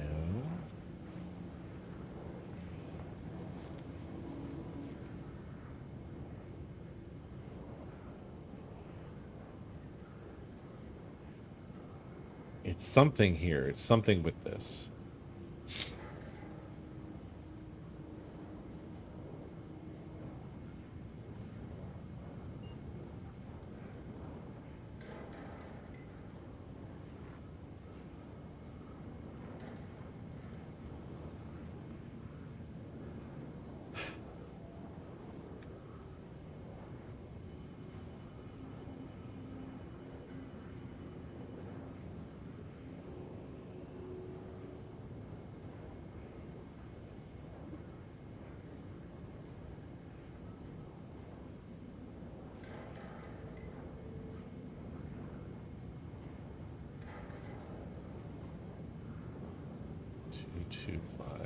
So maybe 342225. Damn it. Damn.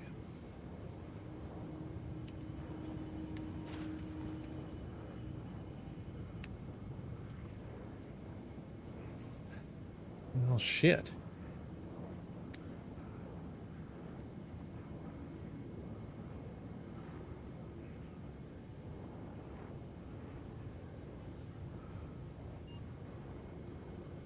I really feel like it's referring to that logo. They even have it peeking at us on the side of that mug at the top there.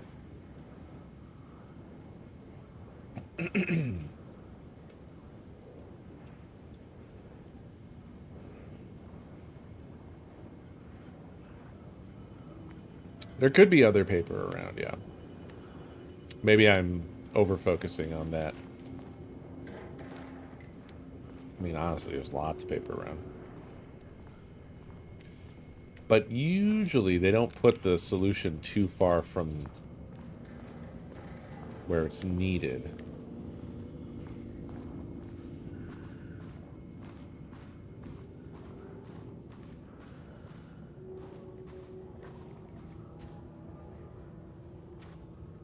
No. There's nothing.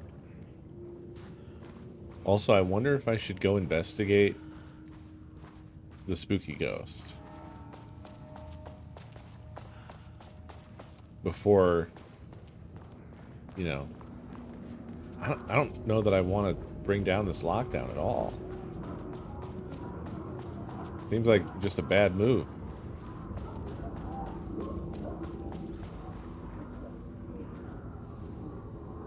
Okay, I think that was just a spooky ghost.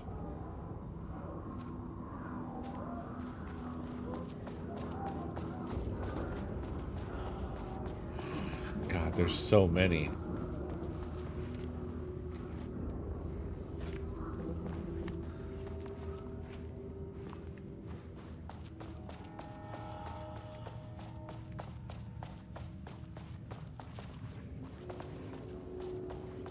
No, unfortunately, I feel like the solution's got to be, like, right here somewhere. Did you try to write the code in blood? Would you do such a thing? No, that doesn't look like writing.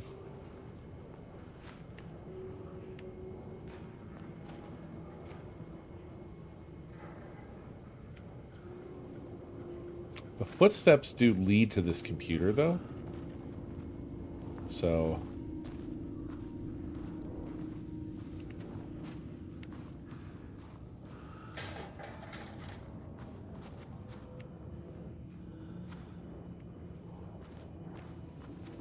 it sounds like there's someone in here, but I can't see someone in here. Guess we gotta find out the hard way. Yeah, okay, there's someone in here.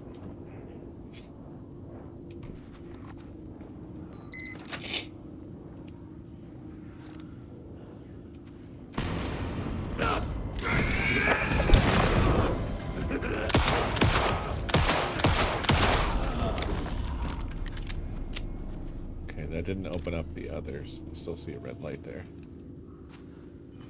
Just making sure, because that will be a storm of them.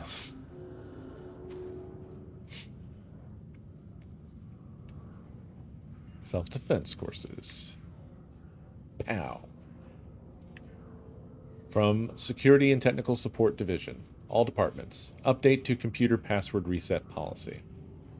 Effective September 13th, all computer passwords must be reset daily. Oh, yeah.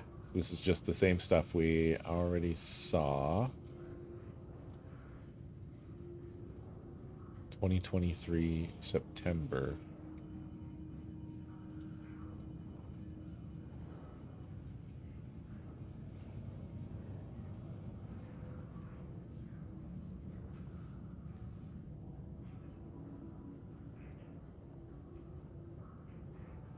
Is it just going to be 2023-13? Given the lack of any other anything? It could be...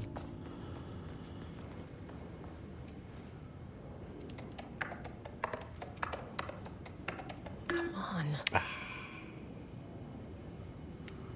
Damn.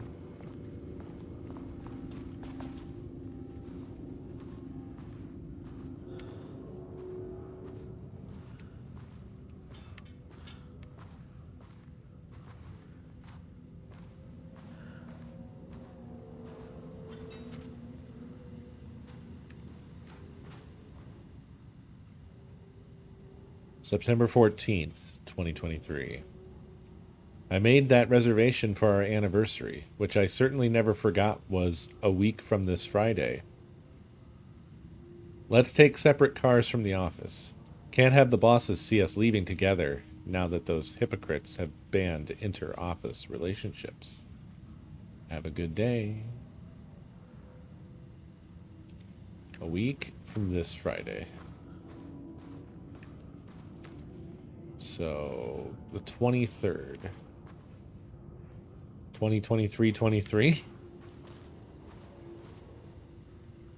And this one is just open. Wait.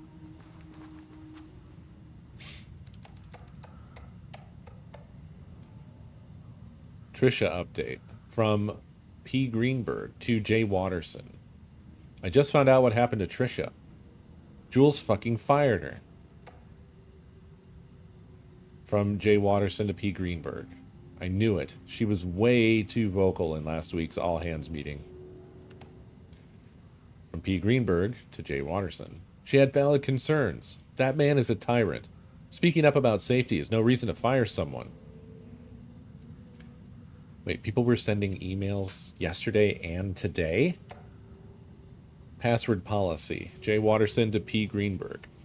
Can you believe this new password policy? What security concerns are they even talking about? We're a fenced-off government bunker in the middle of nowhere. I think they're getting paranoid. Anyway, I set the security terminal's new password like the memo suggested. Our anniversary is the base numbers, then Black Void. From P. Greenberg to J. Watterson. Yeah, the Marms are losing it. Big surprise. I bet Diana set Jules' background to a big old turd or something. Once again, making their shitty marriage everyone else's problem. The password you set didn't work. Black Void is 44, right? From the list of Lane's paintings? I need to get in or this is going to be a total waste of a Wednesday. From J. Watterson to P. Greenberg. 44 is right, yeah. So I guess you're telling me you don't know when our anniversary is. Well, good luck with that. Today's password. J. Watterson to P. Greenberg. Today's password is the date of our special unforgettable anniversary plus brown shape with horns. Love you. From P. Greenberg to J. Watterson. I maintain that seeing a movie together does not begin a relationship.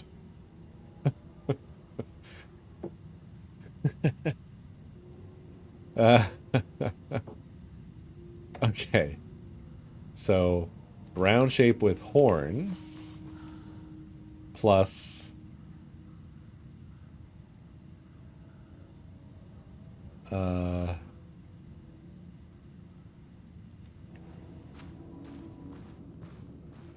23, I suppose.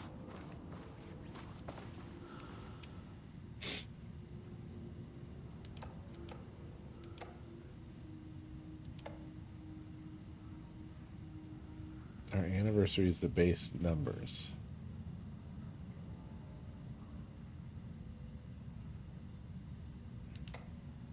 Okay, so it's going to be like 22, 23.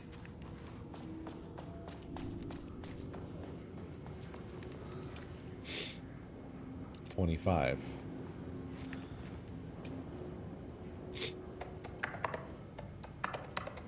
Nope. Wait. Shit.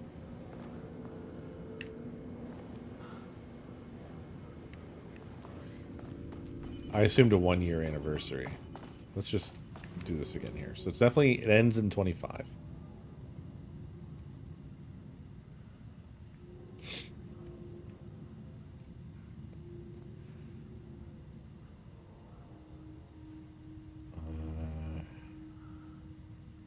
Which I certainly never forgot was a week from this Friday.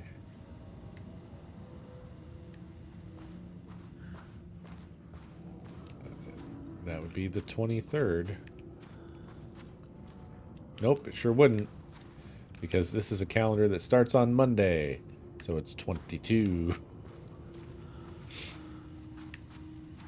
Okay, so 22, 22, 25. I guess.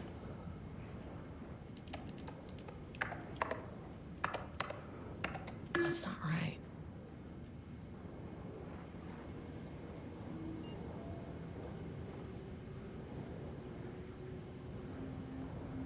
I guess current year? Damn it. No. Come on.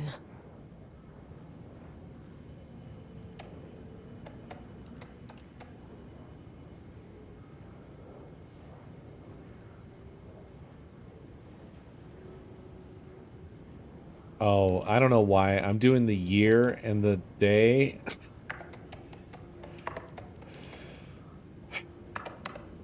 My mind works in mysterious ways. There. Okay. There's a button I don't want to Without press. HQ, more situations like this are gonna fall through the cracks. I think what happened is that calendar fucked me up in multiple ways. Because first I didn't notice that it was starting on Monday from the left and not Sunday. So I totally didn't read the days and just went off the position. And then I think because it said 2023 in a just giant numbers, then I was like, I have to involve the year. And it just, but not, consciously. It just sort of happened to my mind.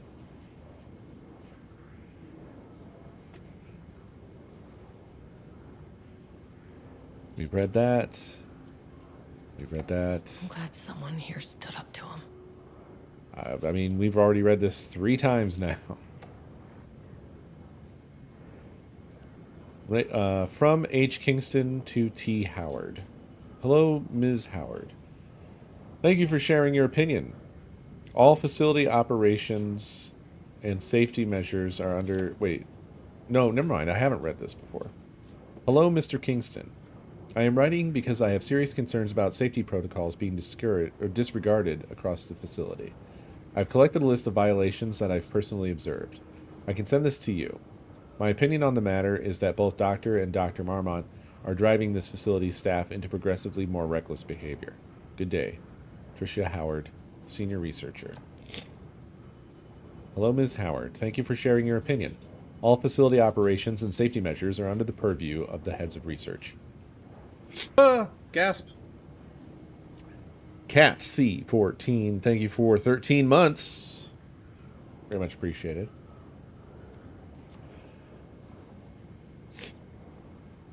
If you have a complaint, please file it directly with them or contact the Bureau's acting management team in Dallas. Wow. Fuck you, Harry. God, that is a fucking classic thing of like why people don't report stuff, because it'll be perpetrated by the people you have to report it to. Mr. Kingston, I thought we reported to the acting management team in Kansas. I have reached out to them about this issue multiple times and gotten no response. Even if they did respond, we all know they don't have the staff to investigate every internal issue after the oldest house went into lockdown. I believe the Marmonts are knowingly using this state of chaos to their advantage. Our treatment of research subjects is in clear violation of the Ash Act. These are punishable offenses. If you do not open an internal investigation, then I will resign.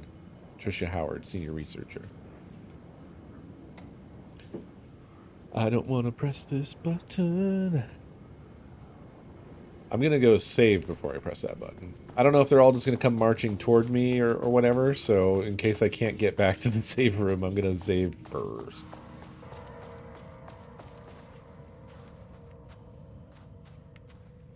Hey, anybody know why the sudden stinger? What was that about? I simply do not know. Did I miss another ghost sighting? Was there another ghost?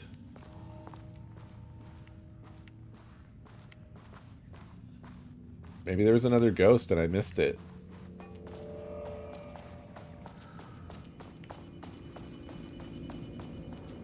Alright. Gotta rip the band-aid off.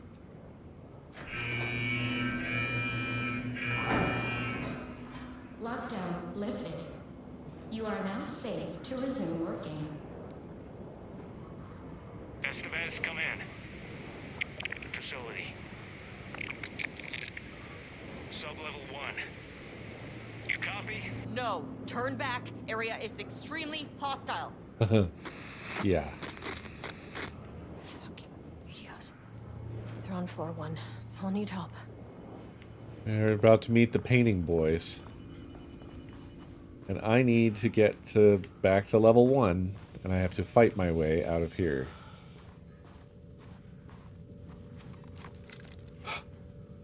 Just run, you think? I could try that. What about exploring each of the rooms meticulously? Just run, run. Alright, we gotta save our boys. We're gonna try running. Oh god, y'all. You sure? Oh no, y'all.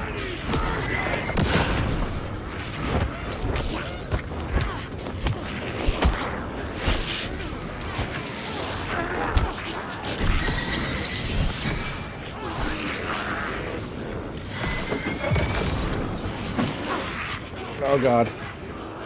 Oh god. This won't end well. Actually, it's fine. It ended fine.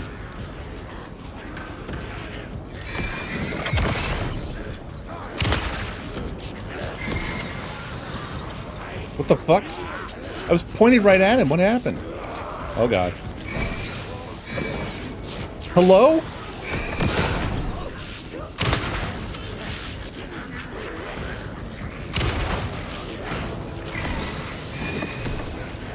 Why doesn't this work?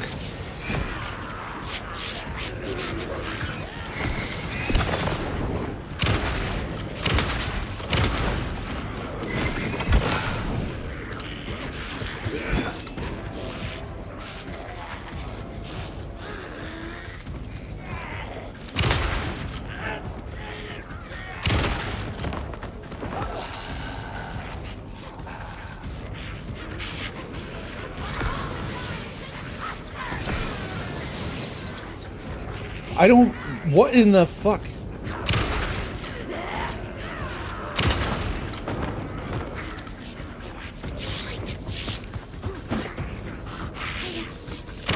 Oh. Oh.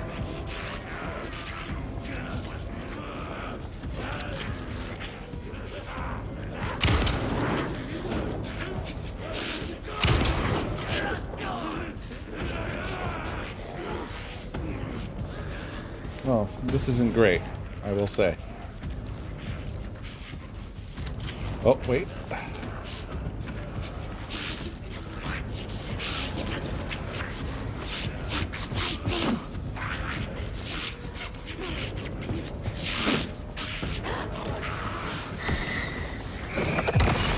Why is their point like so low on their body? That's different from all of them in the entire rest of the game. I appreciate that one guy holding them back for me. That's really, really kind of him. Look at that.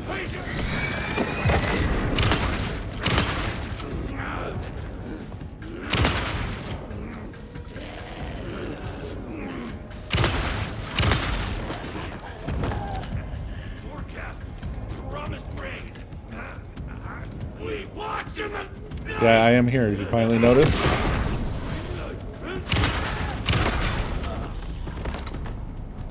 Jesus fucking fuck.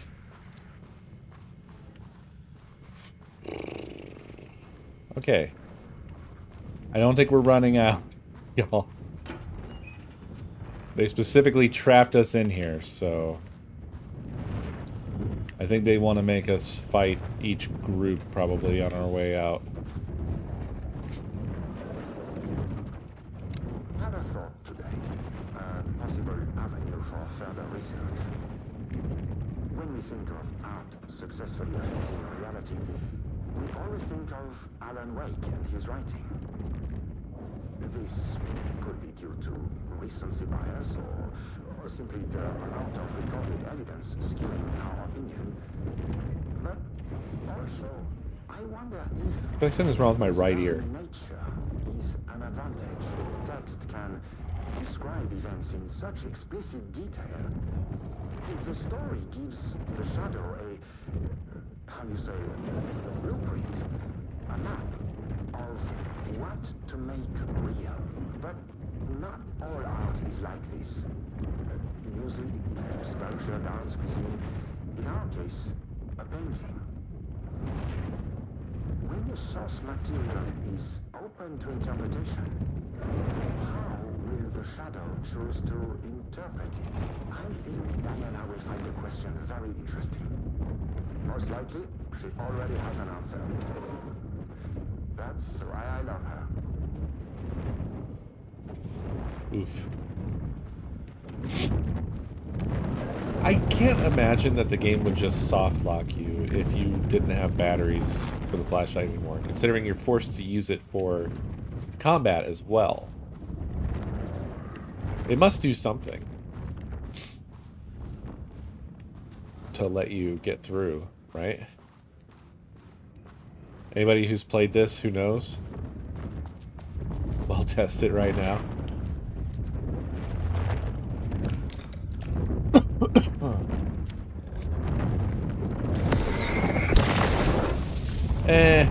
I don't feel like testing it, sorry.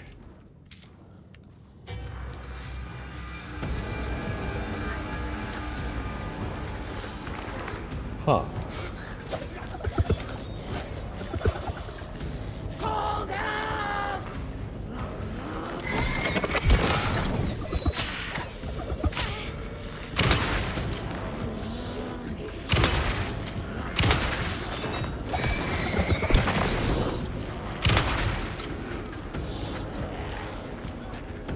I probably should have healed.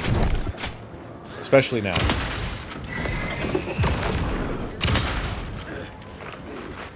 Haha.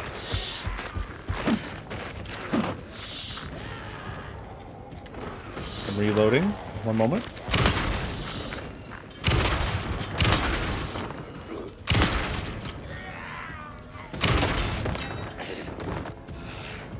Wait, I missed that?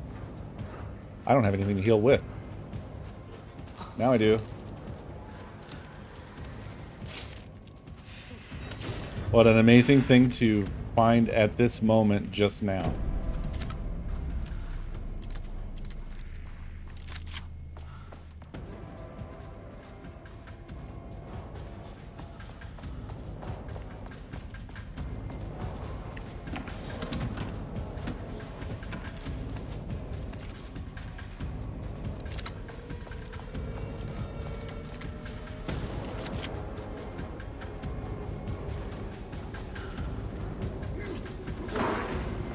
Whoa! Jesus Christ. Those fast-moving ones are scary as shit. This one's also, like, particularly... Does he have a bucket on his head?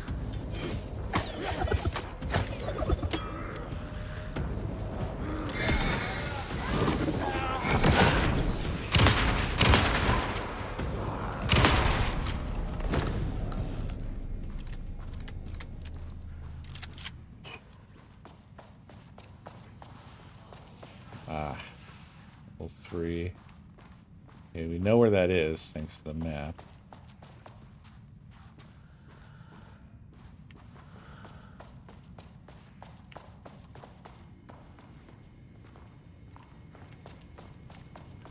Wait.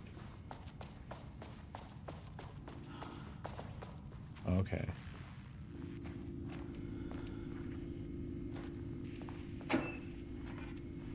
Great.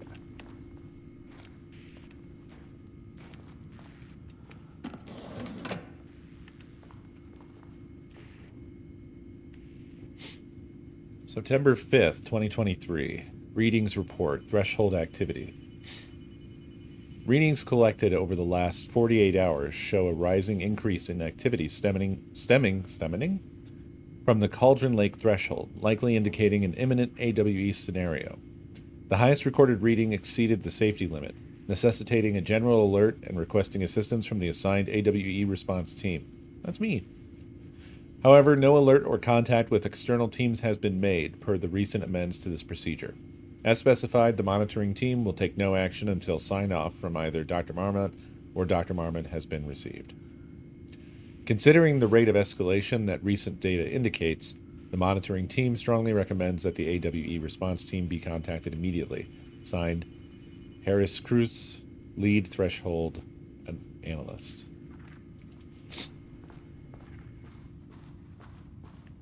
Yeah, didn't she say that, like, she lost a shitload of agents here?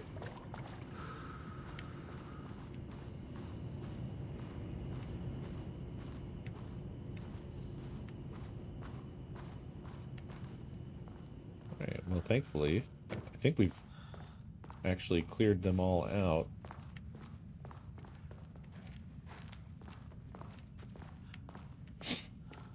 I wonder if any agencies are actually like this in terms of that they have the fucking portraits of the people who run the place just ominously hanging over everyone at all times in too many places.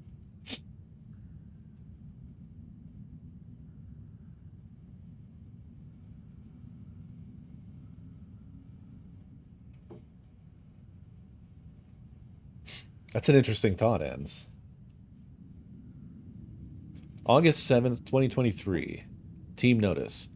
As you may know, a valued member of our team was recently reassigned off of Project Arbitus. Carla Livingston's designs and engineering expertise were a key part of the creation of the ATDs. Their contributions to the project cannot be overstated. The project team should rest assured that their reassignment was an error that should be corrected soon. Our project director, Dr. Diana Marmont, would like to remind all team members that any directives or assignments from Dr. Jules Marmont have no bearing on Arbitus staff and should be ignored. Thank you for your attention. Well, yeah, no, I mean, that's not... It's normal for there to be some portraits. That's not what I'm saying. I'm saying exactly...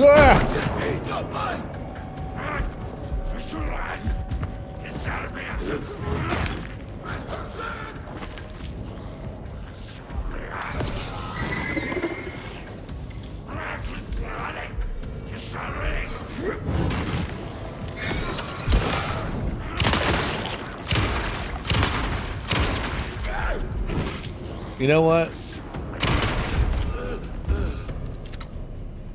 I think I can say at this point in the game, I still don't love the flashlight gameplay. I didn't like it in the first game, and I don't think I like it much now either. Certainly better in this game, but it's annoying to figure out where the fuck a shaft of light that you can barely see is pointing. That's the whole problem with it. December 13th, 2019. Background report regarding Rudolph Lane.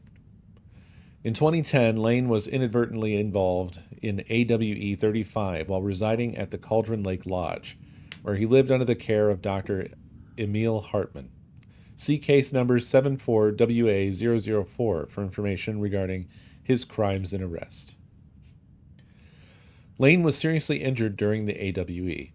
He received medical care in Seattle for 2 months, during which time he was questioned and cleared by FBC staff. After the Cauldron Lake Lodge was seized and closed by the FBC, Lane moved to Wateree, WA. I don't know why I didn't just say Washington, but here we are, where he currently resides. Recent surveillance confirms he has no known personal relationships or affiliation with paranatural groups. As requested, the observation team has confirmed that Lane continues to paint as of the date of this report.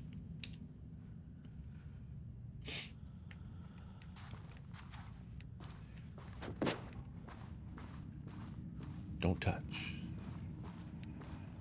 Don't ever touch. I'm amazed with the level of depth that they have packed into this DLC.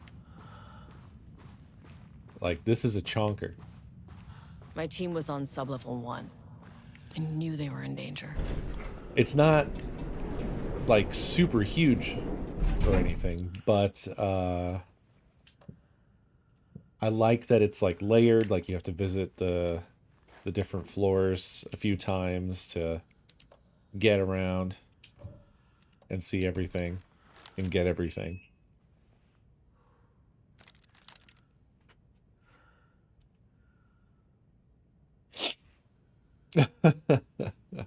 I don't really want to go back to sublevel 1 because of the paint boys, who are really rather scary.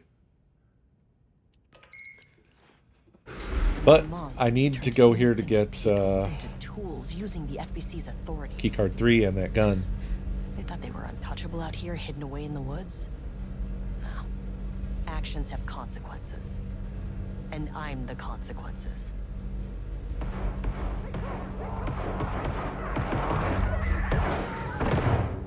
Regular guns don't work. Sublevel 1.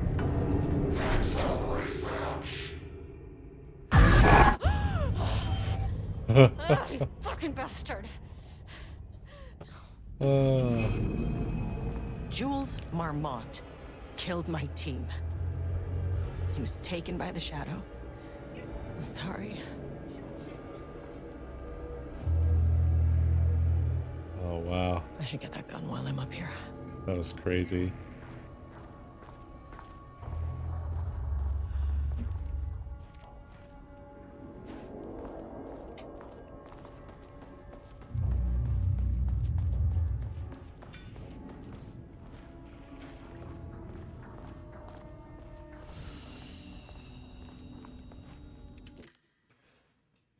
I don't know. I think they set it up well enough for me to believe that team was good. but Jules was better.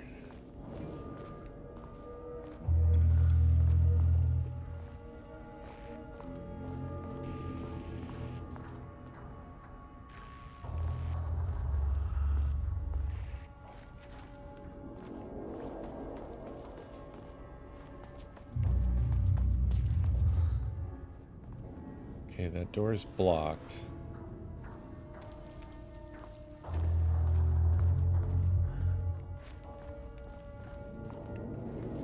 This button in here must unblock it, right? I never really confirmed that. I mean, that name is not I did, very it's fine. scientific. I mean, Huh? came So up with I that. did, it's fine. Ah. Comes to my lab and treats me like some kind of assistant. What? I run the lake house. This is my facility. Mine! He cannot just walk in here for 1 week, make some speeches, and then fly back to New York. Espèce de crétin, prétentieux. The jackass thinks he's a fucking rock star. Well, I mean, he did have a music. And he made fun of the name. Oh, the shadow. Someone else, The although shadow he did is do it. good. It's evocative.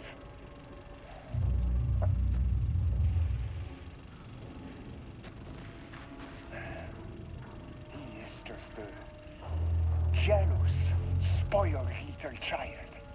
And I will make it so everyone can see this. I will make it so no one even remembers his name. To ces imbéciles là, hein? They all think I am a pencil pusher. They think I do not have the mind for such work. Eh bien, ils verront. Ils verront! I will take what they think is possible. And I will break it.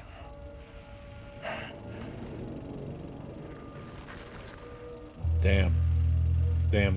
That's crazy. Also, I wish we, as a group of creatures living on the Earth, could once and for all decide if we're going to put subtitles on something, whether they're for being able to understand everything that's being said, or just for being able to have something you can read as opposed to hear.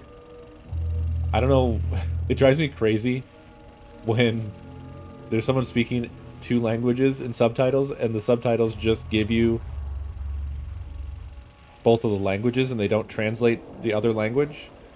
But my expectation is that there would be a translation because, like, normally when I use subtitles, it's for other language media.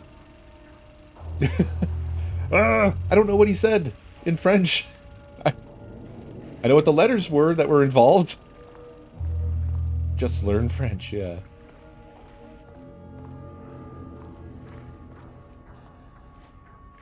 Just insults. Definitely a skill issue, I freely admit. Oh, this is gonna... Yeah, of course, yeah. To get to the door, it has to be set up... Whoa! Oh my god! Jesus fuck! Holy shit! Oh my fucking god! Run! Run! We can't run.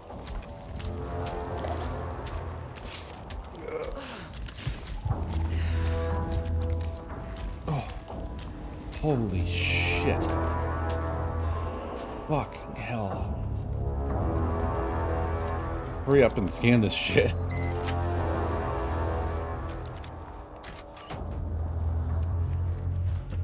I wanted you to close the door and stay inside, please. Oh, dude, that was fucking scary. Holy shit. I wasn't prepared for that even a little tiny bit.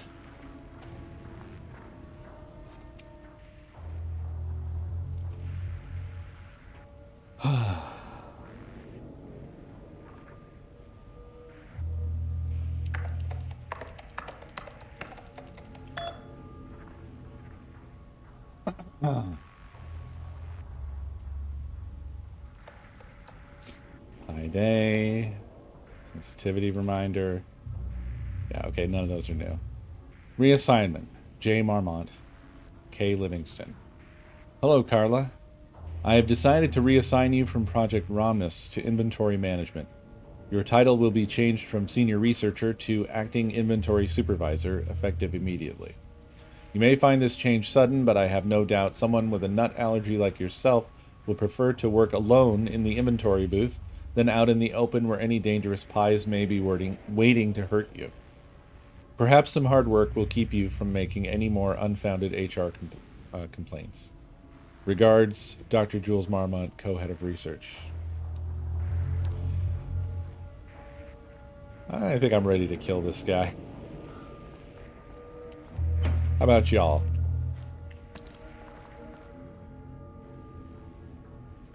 Progress update number 5. Got the firing mechanism working. It's throwing the test projectiles a good distance. Turned out pretty nicely. The fittings between the grenade launcher and the custom components are a bit loose. No proper lathe here, but at least it works. Now I need some actual black rock for the tests. I know there's some on sublevel 5, but the acting inventory supervisor doesn't get access to that floor. Next steps, source black rock. Oh, great. So this gun that we're picking up is not going to be immediately useful. I basically assumed that it would be. There was a crack in the lake house. The Marmonts had let the lake in, but the water could not flow. It became trapped, stagnant, went bad. The truth was controlled here. The art was not art, just content for the experiment. The contrived overlap rebounded on itself, compressing, compounding, reflecting and refracting. An urban legend and a murder in constant imbalance, cause and effect hopelessly entangled. Arranged wrong, the dream logic flawed. The feedback loop doubled and redoubled, out of control. The pressure kept building, looking for a release. Oof.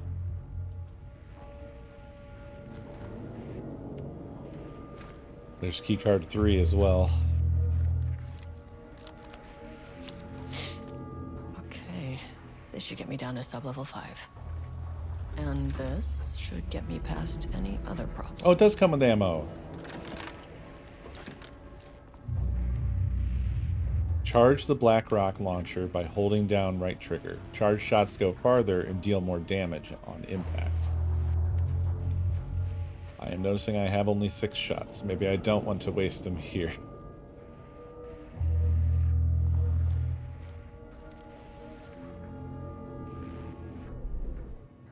Let's see now.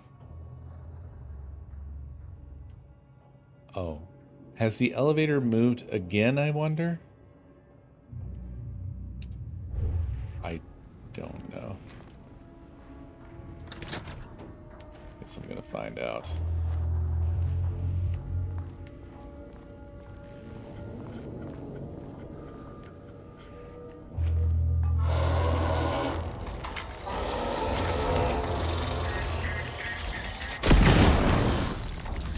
Finally! Something works on these bastards. Oh, yes. Hell yes. Oh, fuck.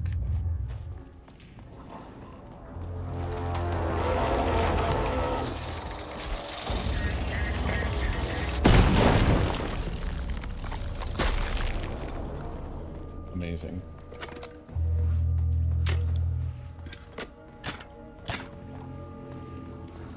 Okay. A lot less scary now.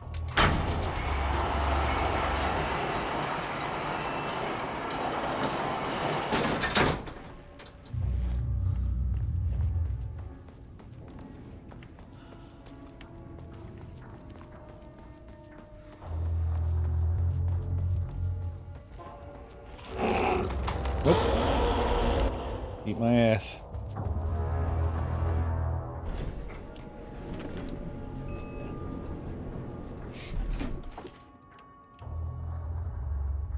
Now, should I just go straight to 5?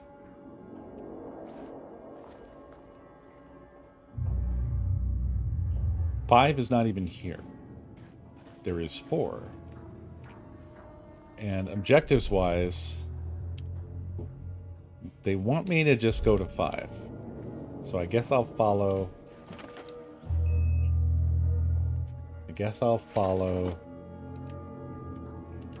What do you guys think? 4 or 5?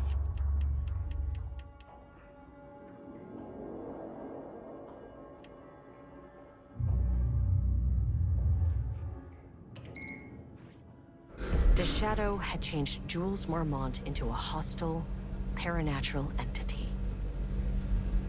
That made everything simpler.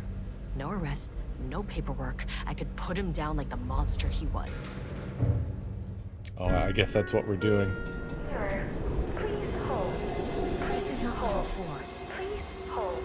Please hold.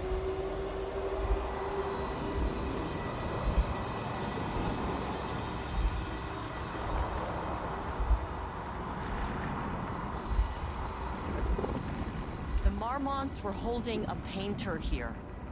Rudolph Lane. Does that ring a bell? The shame of a man.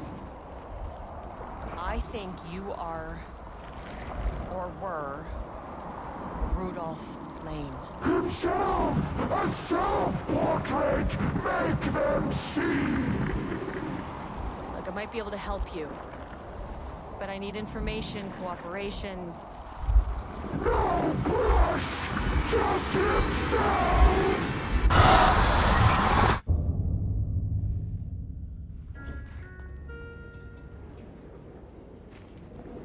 Crazy.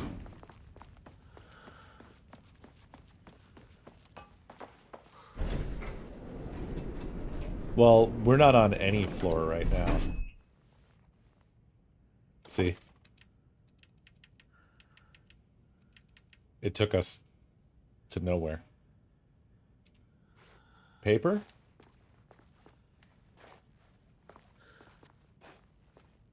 Oh no. Out there?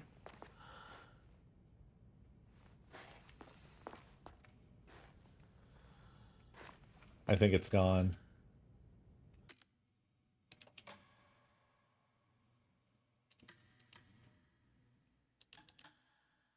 It didn't give us a quick save at any point there.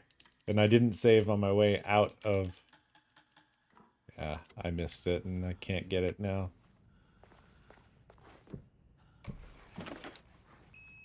Sorry.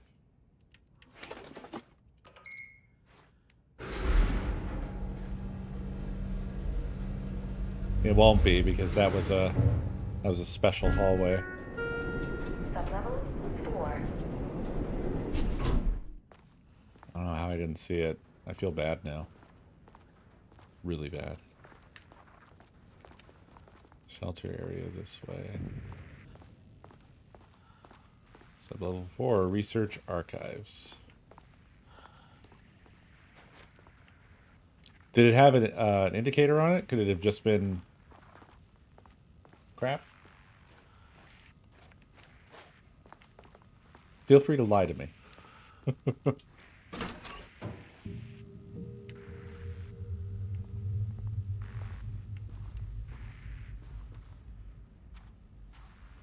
Whoa. Ooh, nice office. Yeah.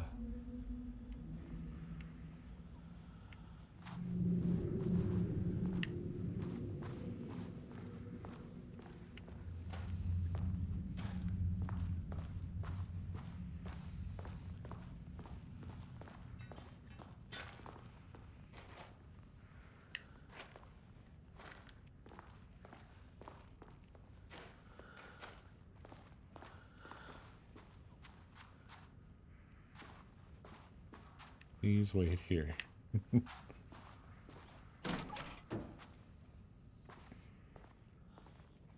Oh, good. I'm glad I didn't pick it up then. Thank you, Doug.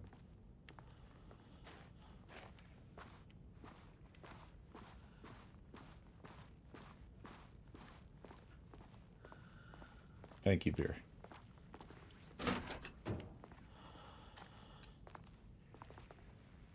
Oh, fuck. I'm stupid. I didn't recognize these from fucking Control. Standard issue shelters.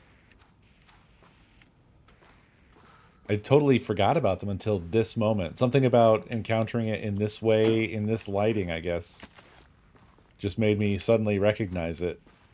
Because at first I looked at this and I was like, why does that look so damn familiar? And then I looked over here and I was like, oh shit, duh.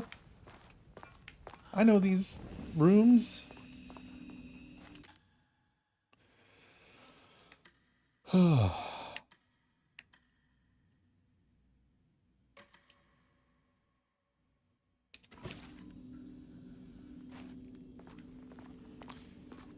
My friends, it is that time. Although I am curious and wanting to stick my face out here just to see.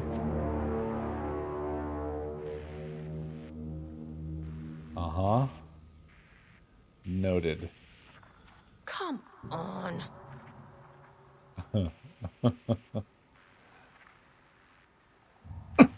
Oh, apparently this is a subtask of getting to sublevel 5, so we were not going to get to sublevel 5 anyway. No, not a small section. Definitely not.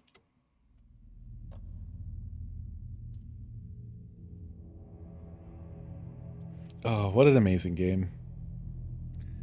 What an amazing game.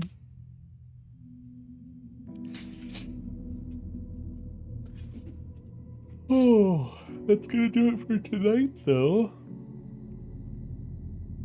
I hope you all enjoyed. Thanks so much for hanging out, for watching, and I will be back tomorrow with more Alan Wake 2. So until next stream, have a good one, everybody.